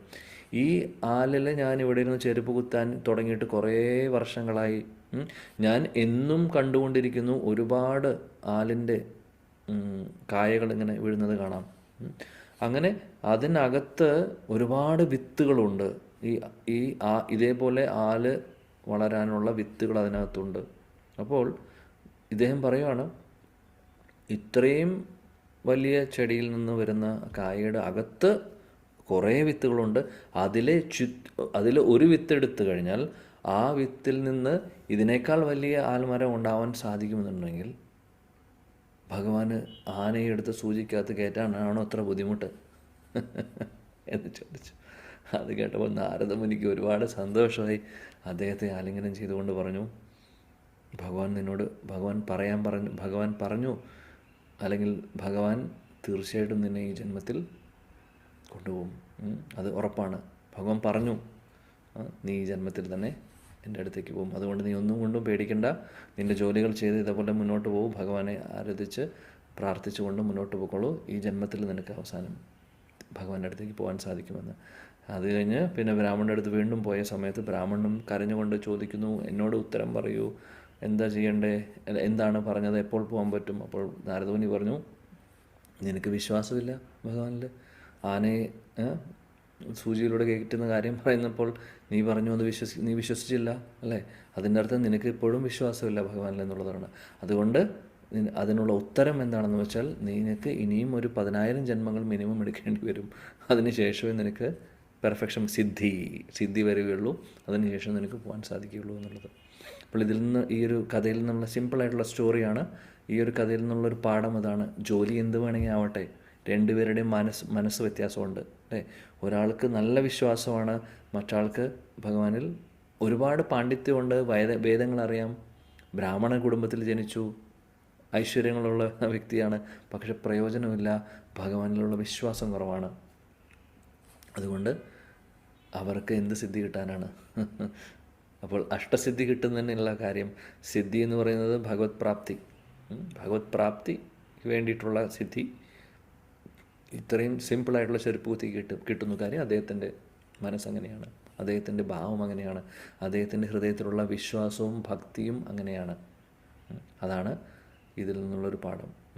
ഇതേപോലെ വേറൊരു കഥയുണ്ട്, മനോഹരമായിട്ടുള്ളൊരു സ്റ്റോറിയാണ്. സമയം നമ്മുടെ കയ്യിൽ കുറവാണ്, എന്നാലും ഉള്ള സമയത്തും കുറച്ച് എക്സ്ട്രാ സമയത്തും പറയാവുന്നൊരു അതിമനോഹരമായിട്ടുള്ളൊരു സ്റ്റോറി ചൈതന്യ ചരിതാമൃതത്തിലും ചൈതന്യ ഭാഗവതത്തിലും ചൈതന്യ മഹാപ്രഭുവിൻ്റെ ലീലകളിൽ വരുന്നതാണ്.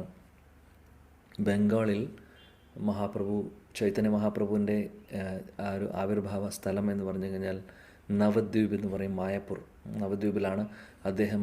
അവിടെയാണ് ഭഗവാൻ കൃഷ്ണൻ ഇവിടെ വൃന്ദാവനത്തിൽ ആവിർഭവിച്ചതുപോലെ മഹാപ്രഭു കൃഷ്ണൻ തന്നെയാണ് മഹാപ്രഭു. ചൈതന്യ മഹാപ്രഭു 500 വർഷങ്ങൾ മുമ്പ് അവതരിച്ച സമയത്ത് അദ്ദേഹത്തിൻ്റെ ജന്മം എവിടെയായിരുന്നു എന്ന് വെച്ചാൽ നവദ്വീപ് എന്ന് പറയുന്ന സ്ഥലത്താണ്.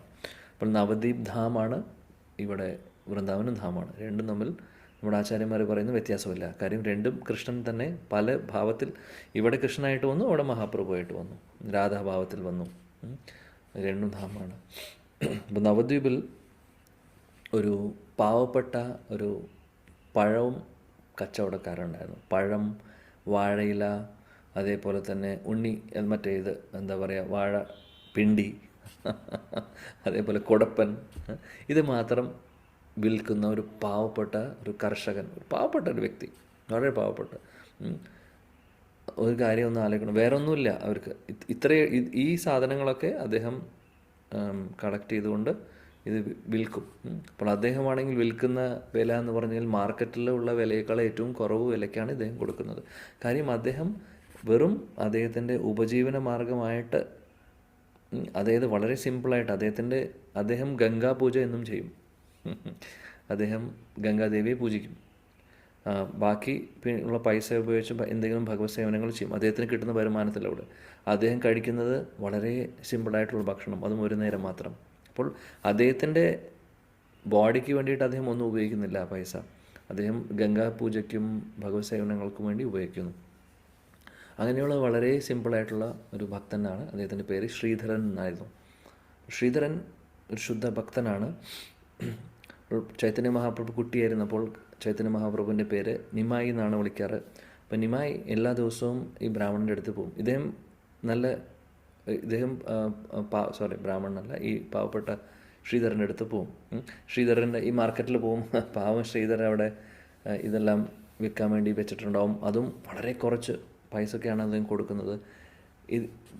നിമായി എന്ത് ചെയ്യും, എല്ലാ കടകളിലും പോവും, കൂട്ടത്തിൽ ഇദ്ദേഹത്തിൻ്റെ അടുത്ത് പോയി ഇദ്ദേഹത്തെ എപ്പോഴും എന്താ പറയുക, അദ്ദേഹത്തെ കളിപ്പിക്കും. എപ്പോഴും ശ്രീധരനോട് പറയും, ഈ പഴത്തിന് എത്ര വില? അപ്പോൾ അദ്ദേഹം പറയും, ഇത്രയും അതായത് അന്നത്തെ കാലത്ത് ഇത്രയും പൈസ, വളരെ വളരെ തുച്ഛമായിട്ടുള്ള പൈസയ്ക്കാണ് കൊടുക്കുന്നത്. ഇലയ്ക്ക് എത്രയാണ് വില, പിണ്ടിക്ക് എത്രയാണ് വില, ഇതെങ്ങനെ ചോദിക്കും. ഇതെല്ലാം ചോദിച്ച് പറയും, നിങ്ങൾ ഭയങ്കര കൂടുതലുള്ള പൈസയാണ് വാങ്ങിക്കുന്നത്. അപ്പുറത്ത് മാർക്കറ്റിൽ മറ്റുള്ള കടകളിൽ പോയി കഴിഞ്ഞാൽ ഇതിൻ്റെ പകുതി പൈസയേ ഉള്ളൂ. നിങ്ങളെന്താണ്, നിങ്ങൾ ഇത്രയും പ്രോഫിറ്റ് ഉണ്ടാക്കുകയാണ്, നിങ്ങൾ ശരിയല്ല ആൾ എന്നൊക്കെ പറഞ്ഞ് എല്ലാ ദിവസവും തല്ലൂടും പോയിട്ട്. അവസാനം ശ്രീധരൻ പറയും, ശ്രീധരൻ പറയും, ഞാൻ വളരെ കുറച്ച് പൈസയിലാണ് കൊടുക്കുന്നത്. എനിക്ക് ഒന്നുമില്ല. ഞാൻ താമസിക്കുന്ന ഒരു ചെറിയൊരു കുടിലാണ്. ആ കുടിലാണെങ്കിൽ മുഴുവനും ഓട്ടകളാണ്. മഴ പെയ്ത് കഴിഞ്ഞാൽ വെള്ളം വീഴും. അങ്ങനെയുള്ള സ്ഥലത്താണ് താമസം. എനിക്കൊന്നുമില്ല. എനിക്ക് കിട്ടുന്ന വരുമാനത്തിൽ ഞാൻ 50% ഗംഗാപൂജയ്ക്ക് ഉപയോഗിക്കുന്നു. ഞാനാണെങ്കിൽ ഒരു നേരം കഴിക്കുന്നുള്ളൂ ഭക്ഷണം. ഇപ്പോൾ ഇതൊന്നും പ്രോഫിറ്റിന് വേണ്ടി ചെയ്യുന്നതല്ല, പൂജകൾക്ക് വേണ്ടിയിട്ട്, ഗംഗാപൂജയ്ക്കും അങ്ങനെയുള്ള കാര്യങ്ങൾക്ക് വേണ്ടി മാത്രമാണ് ഞാനിത് ചെയ്യുന്നത്. എനിക്ക് എന്തെങ്കിലും അല്ലാതെ അപ്പോൾ ഇദ്ദേഹം അങ്ങനെയൊക്കെ പറയുന്നത്. നിമായി പറയുന്നത്, നിങ്ങളെ എനിക്ക് അറിയാം, നിങ്ങൾ വിചാരിക്കുന്ന പോലെ ഒരാളല്ല, നിങ്ങളെ എനിക്ക് ശരിക്കും അറിയാം. കാര്യം നിമായി കൃഷ്ണനാണ്. അതുകൊണ്ട് അദ്ദേഹത്തിന് അറിയാം, മഹാപ്രഭുവിന് അറിയാം ശ്രീധരൻ ആരാണെന്നുള്ളത്. എന്നിട്ട് ശ്രീധരനോട് പറയും, ഞാൻ വിചാരിക്കുന്ന പോലെ അതായത് നീ പറയുന്ന പോലെ ഒരാളല്ല, നിനക്ക് ഒരുപാട് ധനമുണ്ട്, അതെല്ലാം സൂക്ഷിച്ച് വെച്ച് എവിടെയോ സൂക്ഷിച്ച് വെച്ചിരിക്കുകയാണ്. ഞാൻ ഒരു ദിവസം ഇതെല്ലാം പുറത്തു കൊണ്ടുവരും, നിൻ്റെ കള്ളത്തരം ഞാൻ പുറത്തു കൊണ്ടുവരും. ശ്രീധരൻ പറയുന്നു, എനിക്കൊന്നും അറിയില്ല, അങ്ങ് പറയുന്നത് എന്താണെന്ന് പോലും മനസ്സിലാവുന്നില്ല. കുട്ടിയാണ്, നിമായി ചെറിയ കുട്ടിയാണ്, ശ്രീധരൻ വലിയ ആളാണ്. അപ്പോൾ അദ്ദേഹം ഈ ബ്രാഹ്മണൻ കുട്ടി എന്താ പറയുന്നത്? കാര്യം നിമായി ബ്രാഹ്മണനാണ്, ബ്രാഹ്മണൻ കുട്ടി എന്ത് പറയുന്നു? പക്ഷെ എന്നാലും ഇതൊക്കെ ഇവർ തമ്മിൽ സംസാരിക്കുമ്പോഴും ശ്രീധരന് വലിയ ഇഷ്ടമാണ്. കാര്യം ഈ കുട്ടി ആ കുട്ടിയുടെ ആ ഒരു കുസൃതിയും കാര്യങ്ങളൊക്കെ ശ്രീധരന് ഇഷ്ടമാണ്. അപ്പോൾ അതുകൊണ്ട് എല്ലാ ദിവസവും ശ്രീധരൻ കാത്തിരിക്കും നിമായി വരാൻ വേണ്ടിയിട്ട്. ഒന്നുമില്ല, അവർ വന്നു കഴിഞ്ഞാൽ ഇങ്ങനെ വാക്കുകൊണ്ടുള്ള ഒരു വാക്ക് തർക്കം ഉണ്ടാവും. അവസാനം നിമായി ദേഷ്യപ്പെട്ട് ചിലപ്പോൾ അതെടുത്തുകൊണ്ടു, ചിലപ്പോൾ ശ്രീധരൻ പറയും, എനിക്കൊന്നും തരണ്ട, പകുതി ഞാൻ ഒന്നും ചോദിക്കുന്നില്ല, പകുതിയും വേണ്ട, ഒന്നും വേണ്ട, ഫ്രീ ആയിട്ട് കൊണ്ടുകൊള്ളൂ, എന്ത് വേണമെങ്കിൽ എടുത്തു കൊണ്ടുകൊള്ളൂ. അങ്ങനെ പറഞ്ഞു കഴിഞ്ഞ് നിമായി പറയും, നിങ്ങളുടെ സാധനം എനിക്കങ്ങനെ വെറുതെ ഫ്രീ ആയിട്ടൊന്നും എനിക്ക് വേണ്ട, അങ്ങനെ എനിക്ക് ഒന്നും ഫ്രീ ആയിട്ടൊന്നും നിങ്ങൾ തരാൻ നോക്കണ്ട, നിങ്ങൾ അങ്ങനെ ഫ്രീ ആയി തന്ന് നിങ്ങൾ വലിയ ആളാവാൻ നോക്കണം എന്ന് പറഞ്ഞിട്ട് അതിനും പ്രശ്നം. അപ്പോൾ പൈസ ഏറ്റവും കുറച്ച് കൊടുത്തിട്ടും നിമായി കൂടുതലാണെന്ന് പറയുന്നു. ഫ്രീ ആയി കൊടുത്താൽ അതും വാങ്ങിക്കില്ല, അത് നിങ്ങൾ എന്നെ കളിയാക്കുന്ന പോലെയാണെന്ന് പറയുന്നു.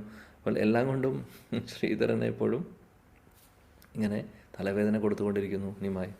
എന്നാൽ ശ്രീധരൻ്റെ ഉള്ളിലൊരു സന്തോഷമാണ് ഈ ബ്രാഹ്മണൻ കുട്ടിയെ കാണുന്ന സമയത്ത്. അങ്ങനെ എന്ത് സംഭവിക്കുന്നു? ഒരു ദിവസം ചൈതന്യ മഹാപ്രഭു അദ്ദേഹം നിമായെ വലുതായി, ഇത് എല്ലാ ദിവസവും നടക്കാറുണ്ട് കുട്ടിക്കാലത്ത്, എല്ലാ ദിവസവും നടക്കും ശ്രീധരൻ്റെ ഈ ഒരു ലീല. അത് കഴിഞ്ഞ് അങ്ങനെ ചൈതന്യ മഹാപ്രഭു വലുതായി, അദ്ദേഹം ദീക്ഷയെടുത്തു, അദ്ദേഹത്തിന് സമയമായി, അദ്ദേഹം ആ സങ്കീർത്തന ആന്തോളനം സ്റ്റാർട്ട് ചെയ്തു. അപ്പോഴും ശ്രീധരൻ ചെയ്തുകൊണ്ടിരിക്കുന്ന ജോലി ഇത് തന്നെ. അദ്ദേഹത്തിന് പ്രായമായി ശ്രീധരൻ, എന്നാലും അദ്ദേഹം എല്ലാ ദിവസവും ഇത് തന്നെ ചെയ്യുന്നൊരു ഒരു കാര്യം തന്നെ കണ്ടിന്യൂ ചെയ്തിരുന്നു. അതിനു മുമ്പ് ഒരു കാര്യം കൂടെ ഞാൻ പറയാൻ വിട്ടുപോയത് എന്താണെന്ന് വെച്ചാൽ, നിമായി ഇദ്ദേഹത്തെ ചൊടിപ്പിക്കുന്ന സമയത്ത് കുട്ടിക്കാലത്ത് പറയാറുണ്ട്, നിങ്ങൾ ഈ പൈസ കൊണ്ട് എന്താ ചെയ്യുക ചോദിച്ചു. അപ്പോൾ ഗംഗാപൂജ ചെയ്യുന്ന കാര്യം പറഞ്ഞു ശ്രീധരൻ.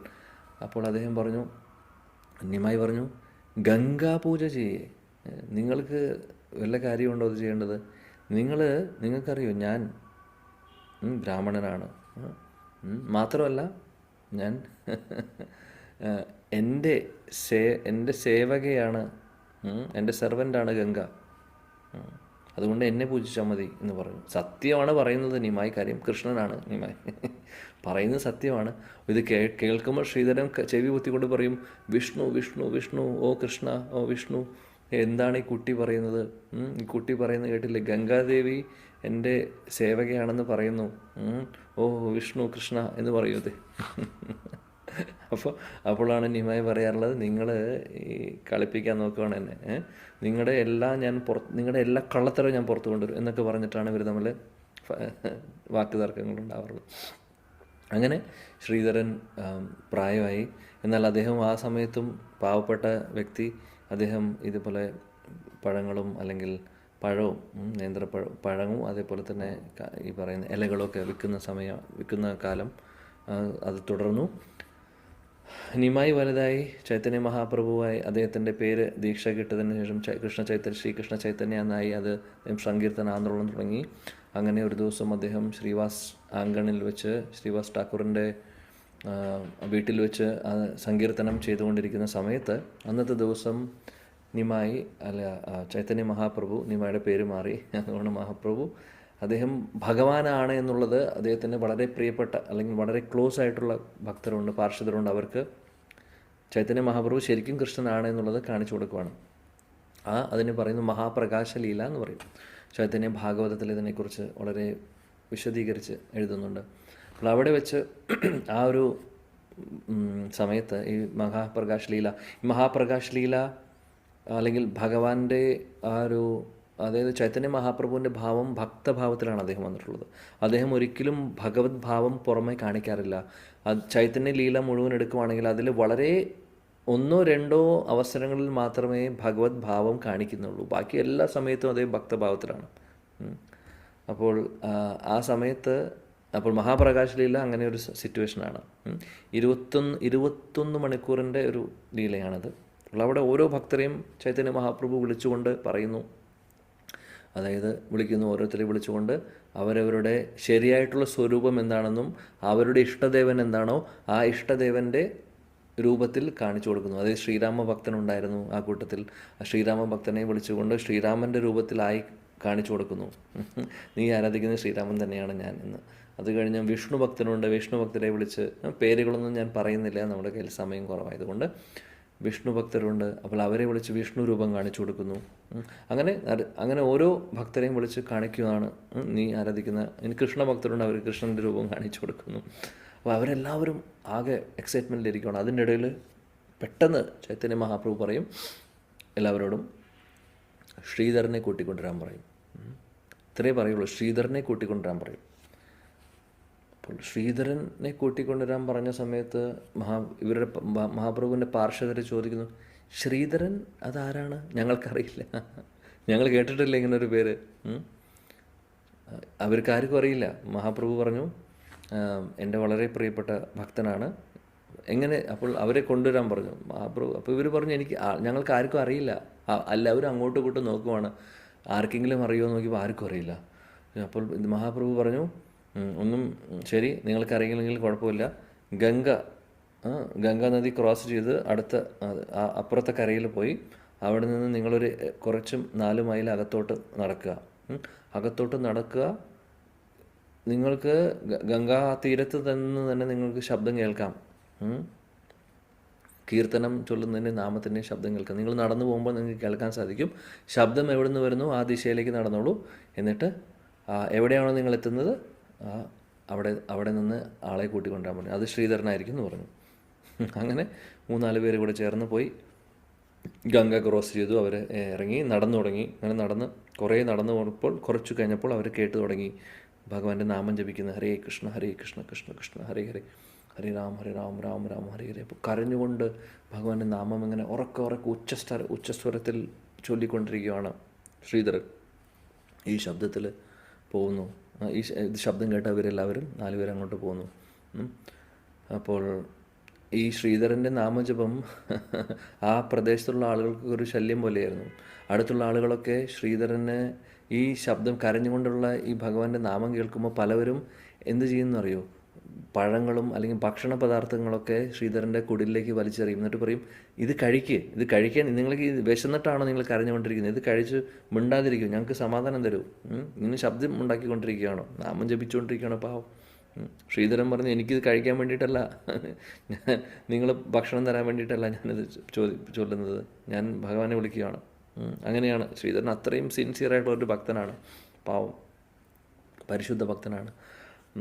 അപ്പോൾ അങ്ങനെയുള്ള ശ്രീധരൻ്റെ വീട്ടിലേക്കാണ് ഇവർ പോകുന്നത്. ഇത് രാത്രിയാണ് സംഭവിക്കുന്നത്. അപ്പോൾ നടന്നു പോകുമ്പോൾ ഈ ശബ്ദം കേൾക്കുമ്പോൾ ആ സമയത്ത് തന്നെ ഇവർ പോകുന്ന സമയത്ത് കുറച്ച് പേരൊക്കെ അടുത്തുള്ള വീടുകളിലുള്ള ആളുകൾക്ക് പുറത്തു നിന്നുകൊണ്ട് ശ്രീധരനെ ഇങ്ങനെ കുറ്റം പറഞ്ഞുകൊണ്ടിരിക്കുകയാണ്. ഇയാളെ കൊണ്ട് ശല്യമാണ്, എപ്പോഴും കരഞ്ഞുകൊണ്ടുള്ള. കാലത്ത് സമയത്ത് കുറച്ച് സമാധാനമുണ്ട്. അദ്ദേഹം മാർക്കറ്റിൽ പോകുന്ന സമയത്ത് രാത്രി ആയി കഴിഞ്ഞാൽ ഞങ്ങൾക്ക് ആർക്കും ഉറക്കാൻ സാധിക്കില്ല, ഇങ്ങനെ ഇരുന്ന് നാമം ചൊല്ലി മറ്റുള്ളവർക്ക് ബുദ്ധിമുട്ടുണ്ട്, കരഞ്ഞുകൊണ്ടിരിക്കുകയാണ്, എന്ത് കൊടുത്താലും വാങ്ങിക്കുന്നുമില്ല, എന്തൊരു ശല്യമാണ് എന്നൊക്കെ ഇവർ പറഞ്ഞുകൊണ്ടിരിക്കുക. അപ്പോൾ ഇവർ ശ്രീധരനെ വിളിക്കാൻ വന്ന ആളുകൾ ഇതൊക്കെ കേൾക്കുന്നുണ്ട്. എന്നിട്ട് അവർ ചോദിക്കും, ഇതാണോ ശ്രീധരൻ? കാര്യം അവരോട് മഹാപ്രഭു പറഞ്ഞിട്ടുണ്ട് എവിടെ നിന്നാണോ നാമം കേൾക്കുന്നത് അവിടെയാണെന്നുള്ളത്. അപ്പോൾ ഇവരോട് ചോദിക്കുമ്പോൾ, അടുത്തുള്ള ആളുകളോട് ചോദിക്കും, അവർ അതെ ഇത് തന്നെ ശ്രീധരൻ, എങ്ങനെയെങ്കിലും നിങ്ങൾക്കെങ്കിലും പറഞ്ഞ് മനസ്സിലാക്കിപ്പിക്കാൻ പറ്റുമോ? ചോദിക്കുകയാണ് അവർ. ഇയാളോടൊന്നും മിണ്ടാതിരിക്കാൻ പറയാൻ പറ്റുമോ? ഈ വലിയ ശല്യമാണ് ഇദ്ദേഹത്തെ കൊണ്ട് എന്ന് പറയുന്നു. അവർ കുറ്റം പറയുന്നു. അങ്ങനെ ഇവർ 4 പേരും കൂടി അകത്തോട്ട് പോകുന്നു. ശ്രീധരനെ കൂട്ടിലോട്ട് കയറുമ്പോൾ ശ്രീധരൻ അവിടെ ഇരുന്നു കൊണ്ട് കണ്ണടച്ചുകൊണ്ട് കരഞ്ഞുകൊണ്ട് ഭഗവാന്റെ നാമം ചൊല്ലിക്കൊണ്ടിരിക്കുകയാണ്. ഹരേ കൃഷ്ണ കൃഷ്ണ കൃഷ്ണ. ഉറക്കെ ഇവർ പോയി വിളിച്ചപ്പോൾ കേൾക്കുന്നില്ല. അദ്ദേഹം തട്ടി വിളിച്ചപ്പോൾ അദ്ദേഹം കണ്ണു തുറന്നപ്പോൾ നിങ്ങളൊക്കെ ആരാണെന്ന് ചോദിച്ചു. അപ്പോൾ ഇവർ പറഞ്ഞു, ചൈതന്യ മഹാപ്രഭു അങ്ങേ വിളിക്കുന്നുണ്ട്, കൊണ്ടുപോകാമെന്നാണ്. അപ്പോൾ ചൈതന്യ മഹാപ്രഭു ഇദ്ദേഹത്തിന് അറിയാം, നിമായി ഇപ്പോൾ ശ്രീ കൃഷ്ണ ചൈതന്യ എന്നുള്ള പേരിലാണ് അറിയപ്പെടുന്നത് എന്നുള്ളതും അദ്ദേഹം ഭഗവാനാണെന്നുള്ളതൊക്കെ അറിയാം. അപ്പോൾ അദ്ദേഹം അതായത് മഹാപ്രഭു സങ്കീർത്തന ആന്തോളനൊക്കെ ഓൾറെഡി സ്റ്റാർട്ട് ചെയ്തിട്ടുണ്ടായിരുന്നു. അപ്പോൾ മഹാപ്രഭുവിനെ കുറിച്ച് എല്ലാവർക്കും അറിയാം. ശ്രീധരൻ കേട്ടപ്പോൾ അദ്ദേഹം എന്തിനാ എന്നെ വിളിക്കുന്നു, എനിക്ക് അതിനുള്ള എന്ത് യോഗ്യതയാണുള്ളത് എന്നൊക്കെ പറഞ്ഞു. അങ്ങനെ പറഞ്ഞു അദ്ദേഹത്തിന് ചൈതന്യ മഹാപ്രഭു വിളിക്കുന്നത് കേട്ടപ്പോൾ അദ്ദേഹത്തിൻ്റെ ശരീരത്തിൽ അശ്വസ്വാത്വിക വികാരങ്ങളൊക്കെ വന്നു. അദ്ദേഹം ബോധം കെട്ട് വീണപ്പോൾ ഇനി ഇദ്ദേഹത്തെ ഇങ്ങനെ കൂട്ടിക്കൊണ്ടുപോകും. അപ്പോൾ ഇവരെന്ത് ചെയ്തു? 4 പേര് ഇവരെ എടുത്തു. എന്തായാലും മഹാപ്രഭു കൊണ്ടുവരാൻ പറഞ്ഞിട്ടുണ്ട്. ബോധമില്ലാണ്ട് ഇനി ബോധം വരാൻ വേണ്ടി കാത്തു നിന്ന് സമയം എടുക്കും. അവിടെ ചൈതന്യ മഹാപ്രഭു കാത്തിരിക്കുകയാണ്, എന്നാൽ എടുത്തോളൂ എന്ന് പറയുന്ന 4 പേരും കൂടെ ശ്രീധരനെ പൊക്കിയെടുത്ത് കൊണ്ടുപോയി.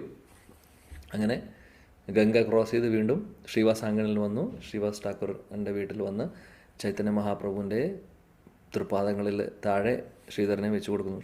അപ്പോൾ മഹാപ്രഭു പതുക്കെ നോക്കിക്കൊണ്ട് ശ്രീധരനെ വിളിക്കും. ശ്രീധര എന്ന് വിളിച്ച് ചൈതന്യ മഹാപ്രഭു അദ്ദേഹത്തിൻ്റെ ശിരസിലൊന്ന് തൊടും. അത് തൊടുന്ന സമയത്ത് ഭഗവാൻ കൃഷ്ണൻ തൊടുവാണ്. അദ്ദേഹത്തിന് തിരിച്ച് ബോധം വരുന്നു. അദ്ദേഹം എഴുന്നേറ്റ് നോക്കുമ്പോൾ ചൈതന്യ മഹാപ്രഭു തേജസ്സോടുകൂടി അവിടെ ഇരിക്കുകയാണ്. ഭഗവാൻ കൃഷ്ണൻ മഹാപ്രഭുവിൻ്റെ രൂപത്തെക്കുറിച്ച് വർണ്ണിക്കാനില്ല. ആജാന ലംബിത ഭുജോ കനകാവദാദോ സങ്കീർത്തനേ കപിതരോ കമലായതാക്ഷോ വിശ്വംബരോ ദ്വിജവരോ യുഗധർമ്മ പാലോ വന്ദേ ജഗത് ആജാനലംബിതോ. അദ്ദേഹത്തിൻ്റെ കൈകളൊക്കെ നീളമാണ്, അതിമനോഹരമുള്ള ഭംഗിയാണ് അദ്ദേഹത്തിനുള്ളത്. സുവർണകാന്തിയാണ് മഹാപ്രഭുവിൻ്റെ ശരീരം. ശ്യാമസുന്ദരനല്ല ചൈതന്യ മഹാപ്രഭു, രാധാറാണിയുടെ കാന്തിയാണ് ഉള്ളത്, രാധാറാണിയുടെ നിറമാണ്. അപ്പോൾ രാധാകൃഷ്ണൻ ചേർന്നുള്ള സ്വരൂപമാണ് ശ്രീ ചൈതന്യ മഹാപ്രഭുവിൻ്റെ അത്ഭുതകരമായിട്ടുള്ള അതിസുന്ദരമായിട്ടുള്ള സ്വരൂപം. ആ രൂപത്തെ കണ്ട് ശ്രീധരൻ വീണ്ടും ബോധം കെടാൻ പോകുന്ന സമയത്ത് മഹാപ്രഭു കൈ പിടിച്ചുകൊണ്ട് പറഞ്ഞു, നിനക്കെന്നെ മനസ്സിലായോ? ഇദ്ദേഹം പറഞ്ഞു, എനിക്ക് മനസ്സിലായി. എൻ്റെ കടയിലേക്ക് അല്ലെങ്കിൽ കുട്ടിയായിരുന്ന സമയത്ത് വന്ന് എന്നെ കളിപ്പിക്കാറുള്ള ആ ബ്രാഹ്മണൻ കുട്ടി നിമായി അല്ലേ എന്ന് ചോദിക്കും. അപ്പോൾ മഹാപ്രഭു പറയും, അതെ, എനിക്ക് ഒരുപാട് സന്തോഷമായി നിന്നെ ഇവിടെ കണ്ടപ്പോൾ എന്നിട്ട് പറഞ്ഞു മഹാപ്രഭു, നിനക്ക് ഞാൻ ആരാണെന്നറിയോ? അപ്പോൾ ഇദ്ദേഹം പറയുന്നു, അദ്ദേഹം ആകെ അദ്ദേഹത്തിന് എന്താ ചെയ്യേണ്ടതെന്ന് അറിയാതിരിക്കുന്ന അവസ്ഥയാണ്. ചൈതന്യ മഹാപ്രഭു പറഞ്ഞു, നീ എൻ്റെ നിത്യപാർഷദനാണ് എന്ന് പറഞ്ഞ് ശ്രീധരന് കൃഷ്ണൻ്റെ രൂപം കാണിച്ചു കൊടുക്കും. ആക്ച്വലി ശ്രീധരൻ മഹാപ്രഭുവിൻ്റെ കൃഷ്ണൻ്റെ ഒരു സുഹൃത്താണ് ഗോലക വൃന്ദാവനത്തിൽ. അപ്പോൾ എന്നിട്ടും മഹാപ്രഭു പറയും, നീ എൻ്റെ സഖ, എൻ്റെ സുഹൃത്താണ് ഗോലക വൃന്ദാവനത്തിൽ, നിൻ്റെ പ്രിയപ്പെട്ട സുഹൃത്താണ് ഞാൻ, നിനക്ക് എൻ്റെ രൂപം, ശരിക്കുള്ള രൂപം ഞാൻ കാണിച്ചു തരാമെന്ന് പറഞ്ഞ് കൃഷ്ണൻ്റെ ശ്യാമസുന്ദര രൂപം കാണിച്ചു കൊടുക്കും ശ്രീധരൻ. ശ്രീധരൻ ഒരുപാട് സന്തോഷമായി. ശ്രീധരന് അഷ്ടസാത്വിക കാര്യങ്ങൾ വന്നു. ഭഗവാനെ കണ്ടപ്പോൾ അവിടെ അദ്ദേഹത്തിൻ്റെ ബോധം വീണ്ടും പോയി. എല്ലാവരും കൂടെ വിളിച്ചു കീർത്തനം ചൊല്ലി ശ്രീധരനെ എഴുന്നേൽപ്പിച്ചു. അപ്പോൾ പിന്നെ നോക്കിയപ്പോൾ കണ്ണു തുറന്ന് നോക്കിയപ്പോൾ ചൈതന്യ മഹാപ്രഭുവായിട്ട് തന്നെ ഇരിക്കുന്നുണ്ട്. ശ്രീധരൻ രണ്ട് കൈകളും കൂപ്പിക്കൊണ്ട് പാദങ്ങളിൽ നമസ്കരിച്ച് ശ്രീധരൻ ഇങ്ങനെ നിൽക്കുവാണ്. മഹാപ്രഭു ചോദിക്കും, നിനക്ക് എന്ത് വരമാണ് വേണ്ടത്? ചോദിക്കൂ, ഞാൻ തരാം. എന്തും ചോദിച്ചോളൂ, ഞാൻ തരാം. സ്വർഗത്തിലേക്ക് പോകണോ? പോവാം. ഇന്ദ്രൻ്റെ പദവി വേണോ? ഞാൻ തരാം. ഇനി വേണ്ട, ധ്രുവലോകത്തേക്ക് പോകണോ? ഞാൻ കൊണ്ടുപോകാം. ധ്രുവലോകത്തെ രാജാവാണോ? ഞാൻ ആക്കിത്തരാം. എന്ത് വേണം? അതോ ഈ ലോകത്തിലെ ഏറ്റവും ഇവിടുത്തെ ചക്രവർത്തി സാമ്രാട്ടാക്കണോ? ലോകം മുഴുവൻ ഭരിക്കുന്ന രാജാവാണോ? ശ്രീധരൻ പറയണം, ഇതൊക്കെ എനിക്ക് എന്തിനാണ്? എനിക്കൊന്നും വേണ്ട, ദയവ് ചെയ്ത് അങ്ങനത്തൊന്നും ചോദിക്കരുത്, എനിക്കൊന്നും താല്പര്യമില്ല. മഹാപ്രഭുവിനെ അറിയാം അദ്ദേഹത്തിന് താല്പര്യമില്ല എന്നുള്ളത്. ചോദിക്കുകയാണ്. അദ്ദേഹം പറയുന്നു, എനിക്കൊന്നും വേണ്ട, ഒരു വരവും വേണ്ട. അപ്പോൾ ചൈതന്യ മഹാപ്രഭു പറഞ്ഞു, അങ്ങനെ പറഞ്ഞാൽ പറ്റില്ല, എനിക്ക് എന്തെങ്കിലും വരം തന്നേ പറ്റൂ, എന്തെങ്കിലും ഒരു കാര്യങ്ങളും ചോദിക്കണം. ഇദ്ദേഹം പറയുന്നു, എനിക്കൊന്നും വേണ്ട, എനിക്കൊന്നും വേണ്ട എന്ന് പറഞ്ഞുകൊണ്ടിരിക്കുകയാണ്. അവസാനം മഹാപ്രഭു പറഞ്ഞു, ഒരു കാര്യങ്ങളും ചോദിക്കണം എന്ന് പറഞ്ഞപ്പോൾ ഇദ്ദേഹം ആലോചിച്ചുകൊണ്ട് പറഞ്ഞു, ജന്മജന്മാന്തരങ്ങൾ ഇനിയും ഇതേ ശ്രീധരനായിട്ട് ഞാൻ ജനിക്കാൻ ആഗ്രഹിക്കുന്നു. അതേപോലെ ഇതേ തൊഴിൽ ചെയ്തുകൊണ്ട് ഈ ഇലകൾ, വാഴയില വിറ്റുകൊണ്ടും പിണ്ടിയും പഴവും വിൽക്കുന്ന ആ പാവപ്പെട്ട ശ്രീധരനായിട്ട്, ഇതേ ശ്രീധരനായിട്ട് ഞാൻ ജനിക്കാൻ ആഗ്രഹിക്കുന്നു. അതേപോലെ തന്നെ ഇതേ നിമായി ബ്രാഹ്മണൻ കുട്ടിയായിട്ട് എല്ലാ ദിവസവും വന്ന് എൻ്റെ കൂടെ വന്ന് ഞാനുമായിട്ട് വാക്ക് തർക്കത്തിൽ ഏർപ്പെട്ട് ഉള്ള ആ ലീലകൾ ഇനിയും ജന്മജന്മാന്തരങ്ങൾ അങ്ങനെ സംഭവിക്കാൻ ഞാൻ ആഗ്രഹിക്കുന്നു. എന്തും കൊടുക്കാൻ വേണ്ടി തയ്യാറായിരിക്കുകയാണ് ഭഗവാൻ അവിടെ. ഭഗവാൻ മുമ്പിൽ വന്ന് ചോദിക്കുകയാണ് നമ്മളോടൊന്ന് ആലോചിച്ച് നോക്കൂ, എന്ത് വേണം ഞാനത് തരാം. ശ്രീധരൻ ചോദിക്കുന്ന ഇതാണ്, ജന്മജന്മാന്തരങ്ങൾ ഇവിടെ ഭൂമിയിൽ ഇനി ജനിക്കാനും ഇതേ പാവപ്പെട്ട ശ്രീധരനായിട്ടിരിക്കാനും, പക്ഷെ ഒരു ആഗ്രഹമുള്ളൂ, അതിൽ അങ്ങ് എല്ലാ ദിവസവും വന്ന് എൻ്റെ കൂടെ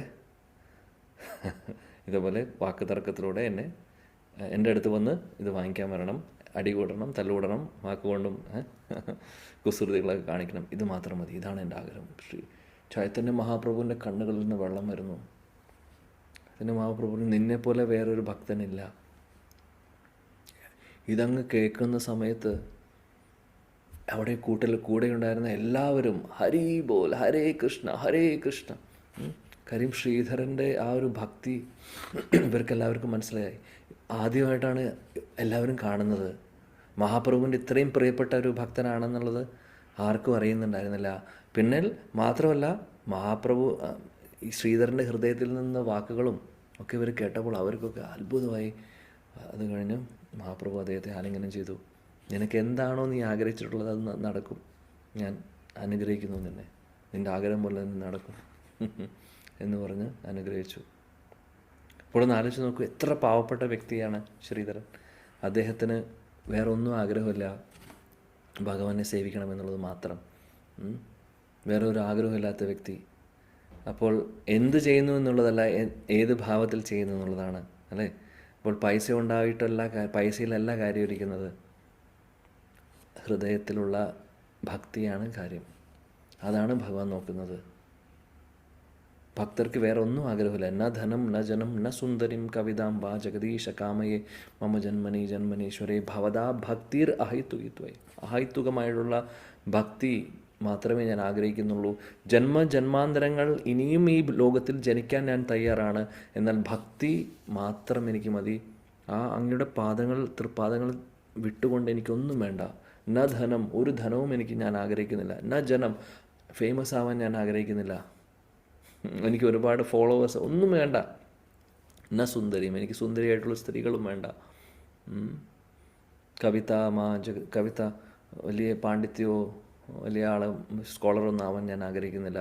മമ ജന്മനി ജന്മനേശ്വരി, ഇനിയും ജന്മജന്മാന്തരങ്ങൾ അങ്ങയുടെ ഭക്തനായി, അങ്ങയുടെ തൃപ്പാദങ്ങളെ സേവനം ചെയ്യുന്ന ഒരു ഭക്തനായി ഇരിക്കാൻ അഹൈത്തുകമായി, അതായത് വേറെ ഹേതുവൊന്നുമില്ലാതെ അങ്ങയെ സേവിക്കാനുള്ള അങ്ങയുടെ സന്തോഷം മാത്രം ആഗ്രഹിച്ചുകൊണ്ട് അങ്ങയെ സേവിക്കാൻ മാത്രം ഞാൻ ആഗ്രഹിക്കുന്നു. ഇതാണ് ചൈതന്യ മഹാപ്രഭു ശിഷ്ടാഷ്ടകത്തിൽ എഴുതിയിട്ടുള്ളത്. മഹാപ്രഭു നമുക്ക് തന്നിട്ടുള്ള 8 ശ്ലോകങ്ങളിലെ ഒരു ശ്ലോകമാണ് ഇത്. അപ്പോൾ ഇതാണ് മഹാപ്രഭു നമ്മളെ പഠിപ്പിക്കുന്നത്. ഇതായിരിക്കണം, ഇങ്ങനെയായിരിക്കണം നമ്മുടെ ആഗ്രഹം, അല്ലാതെ ഇവിടെയുള്ള സംഭവങ്ങളല്ല. ഭക്തി മാത്രം, ഭഗവത് സേവനങ്ങൾ മാത്രം ആഗ്രഹിക്കുക എന്നുള്ളത്. അപ്പോൾ ഭഗവാൻ ചൈതന്യ മഹാപ്രഭു നമുക്ക് പഠിപ്പിച്ചു തരുന്നു. ചൈതന്യ മഹാപ്രഭുവിൻ്റെ പാർശ്വത നമ്മളെ പഠിപ്പിച്ചു തരുന്നു എന്തായിരിക്കണം, എങ്ങനെയായിരിക്കണം എന്നുള്ളത്. സോ കൺക്ലൂഡ് ചെയ്യുന്നു നമ്മളിവിടെ. ജോലി എന്ത് വേണമെങ്കിലും ആയിക്കോട്ടെ, എന്നാൽ അത് ഭക്തി ഭഗവാൻ ഇല്ലാതെ, ഭഗവാനെ സമർപ്പിക്കാതെ ചെയ്യുന്നത് അത് സേവനമല്ല, അത് കർമ്മബന്ധനത്തിന് കാരണമാവുന്നു. അപ്പോൾ എന്ത് ജോലിയാവട്ടെ അത് ഭഗവാനെ സമർപ്പിച്ചുകൊണ്ട് ഭഗവത് ഭാവത്തോട് കൂടിയിട്ട് നമ്മൾ ഭഗവത് സേവനമാണെന്ന് മനസ്സിലാക്കിക്കൊണ്ട് ഭക്തിയോടുകൂടി ഭഗവാനെ ആരാധിച്ചുകൊണ്ട് ആ കാര്യം ചെയ്യുമ്പോൾ സർവ്വസിദ്ധികളും നമുക്ക് കിട്ടുന്നു. അതിൻ്റെ അർത്ഥം ഭഗവാന്റെ അടുത്തേക്ക് പോകാനുള്ള എല്ലാ ക്വാളിഫിക്കേഷനും നമുക്ക് നേടാൻ സാധിക്കുന്നു. അങ്ങനെ നമ്മുടെ ജീവിതം സാക്ഷാത്കാരമാവും. ഹരേ കൃഷ്ണ. Thank you. എല്ലാവരോടും നന്ദി പറയുന്നു. Hare Krishna Krishna Krishna Hare Hare, Hare Ram Ram Rama Hare Hare. Thank you very much. പ്രണാം. हरे कृष्णा प्रभु। हरे कृष्णा प्रभु जी प्रणाम। हरे कृष्णा प्रभु जी। हरे कृष्णा प्रभु जी प्रणाम। हरे कृष्णा प्रभु जी। हरे कृष्ण प्रभु जी। हरे कृष्ण। हरि बोल. हरे कृष्ण प्रभु जी। हरे हरे कृष्ण प्रभु जी। हरे कृष्ण प्रभु जी। हरे कृष्ण. Thank you. हरे कृष्णा। प्रणाम प्रभु जी। हरे कृष्णा। हरे कृष्णा. हरे कृष्णा प्रभु प्रणाम। പ്രണാം. ഹരേ കൃഷ്ണ. എല്ലാവരോടും നന്ദി പറയുന്നു. ഹരേ കൃഷ്ണ. Thank you. എന്തെങ്കിലും ആർക്കെങ്കിലും ഷെയർ ചെയ്യാനുണ്ടോ, പറയാനുണ്ടോ, ചോദിക്കാനുണ്ടോ?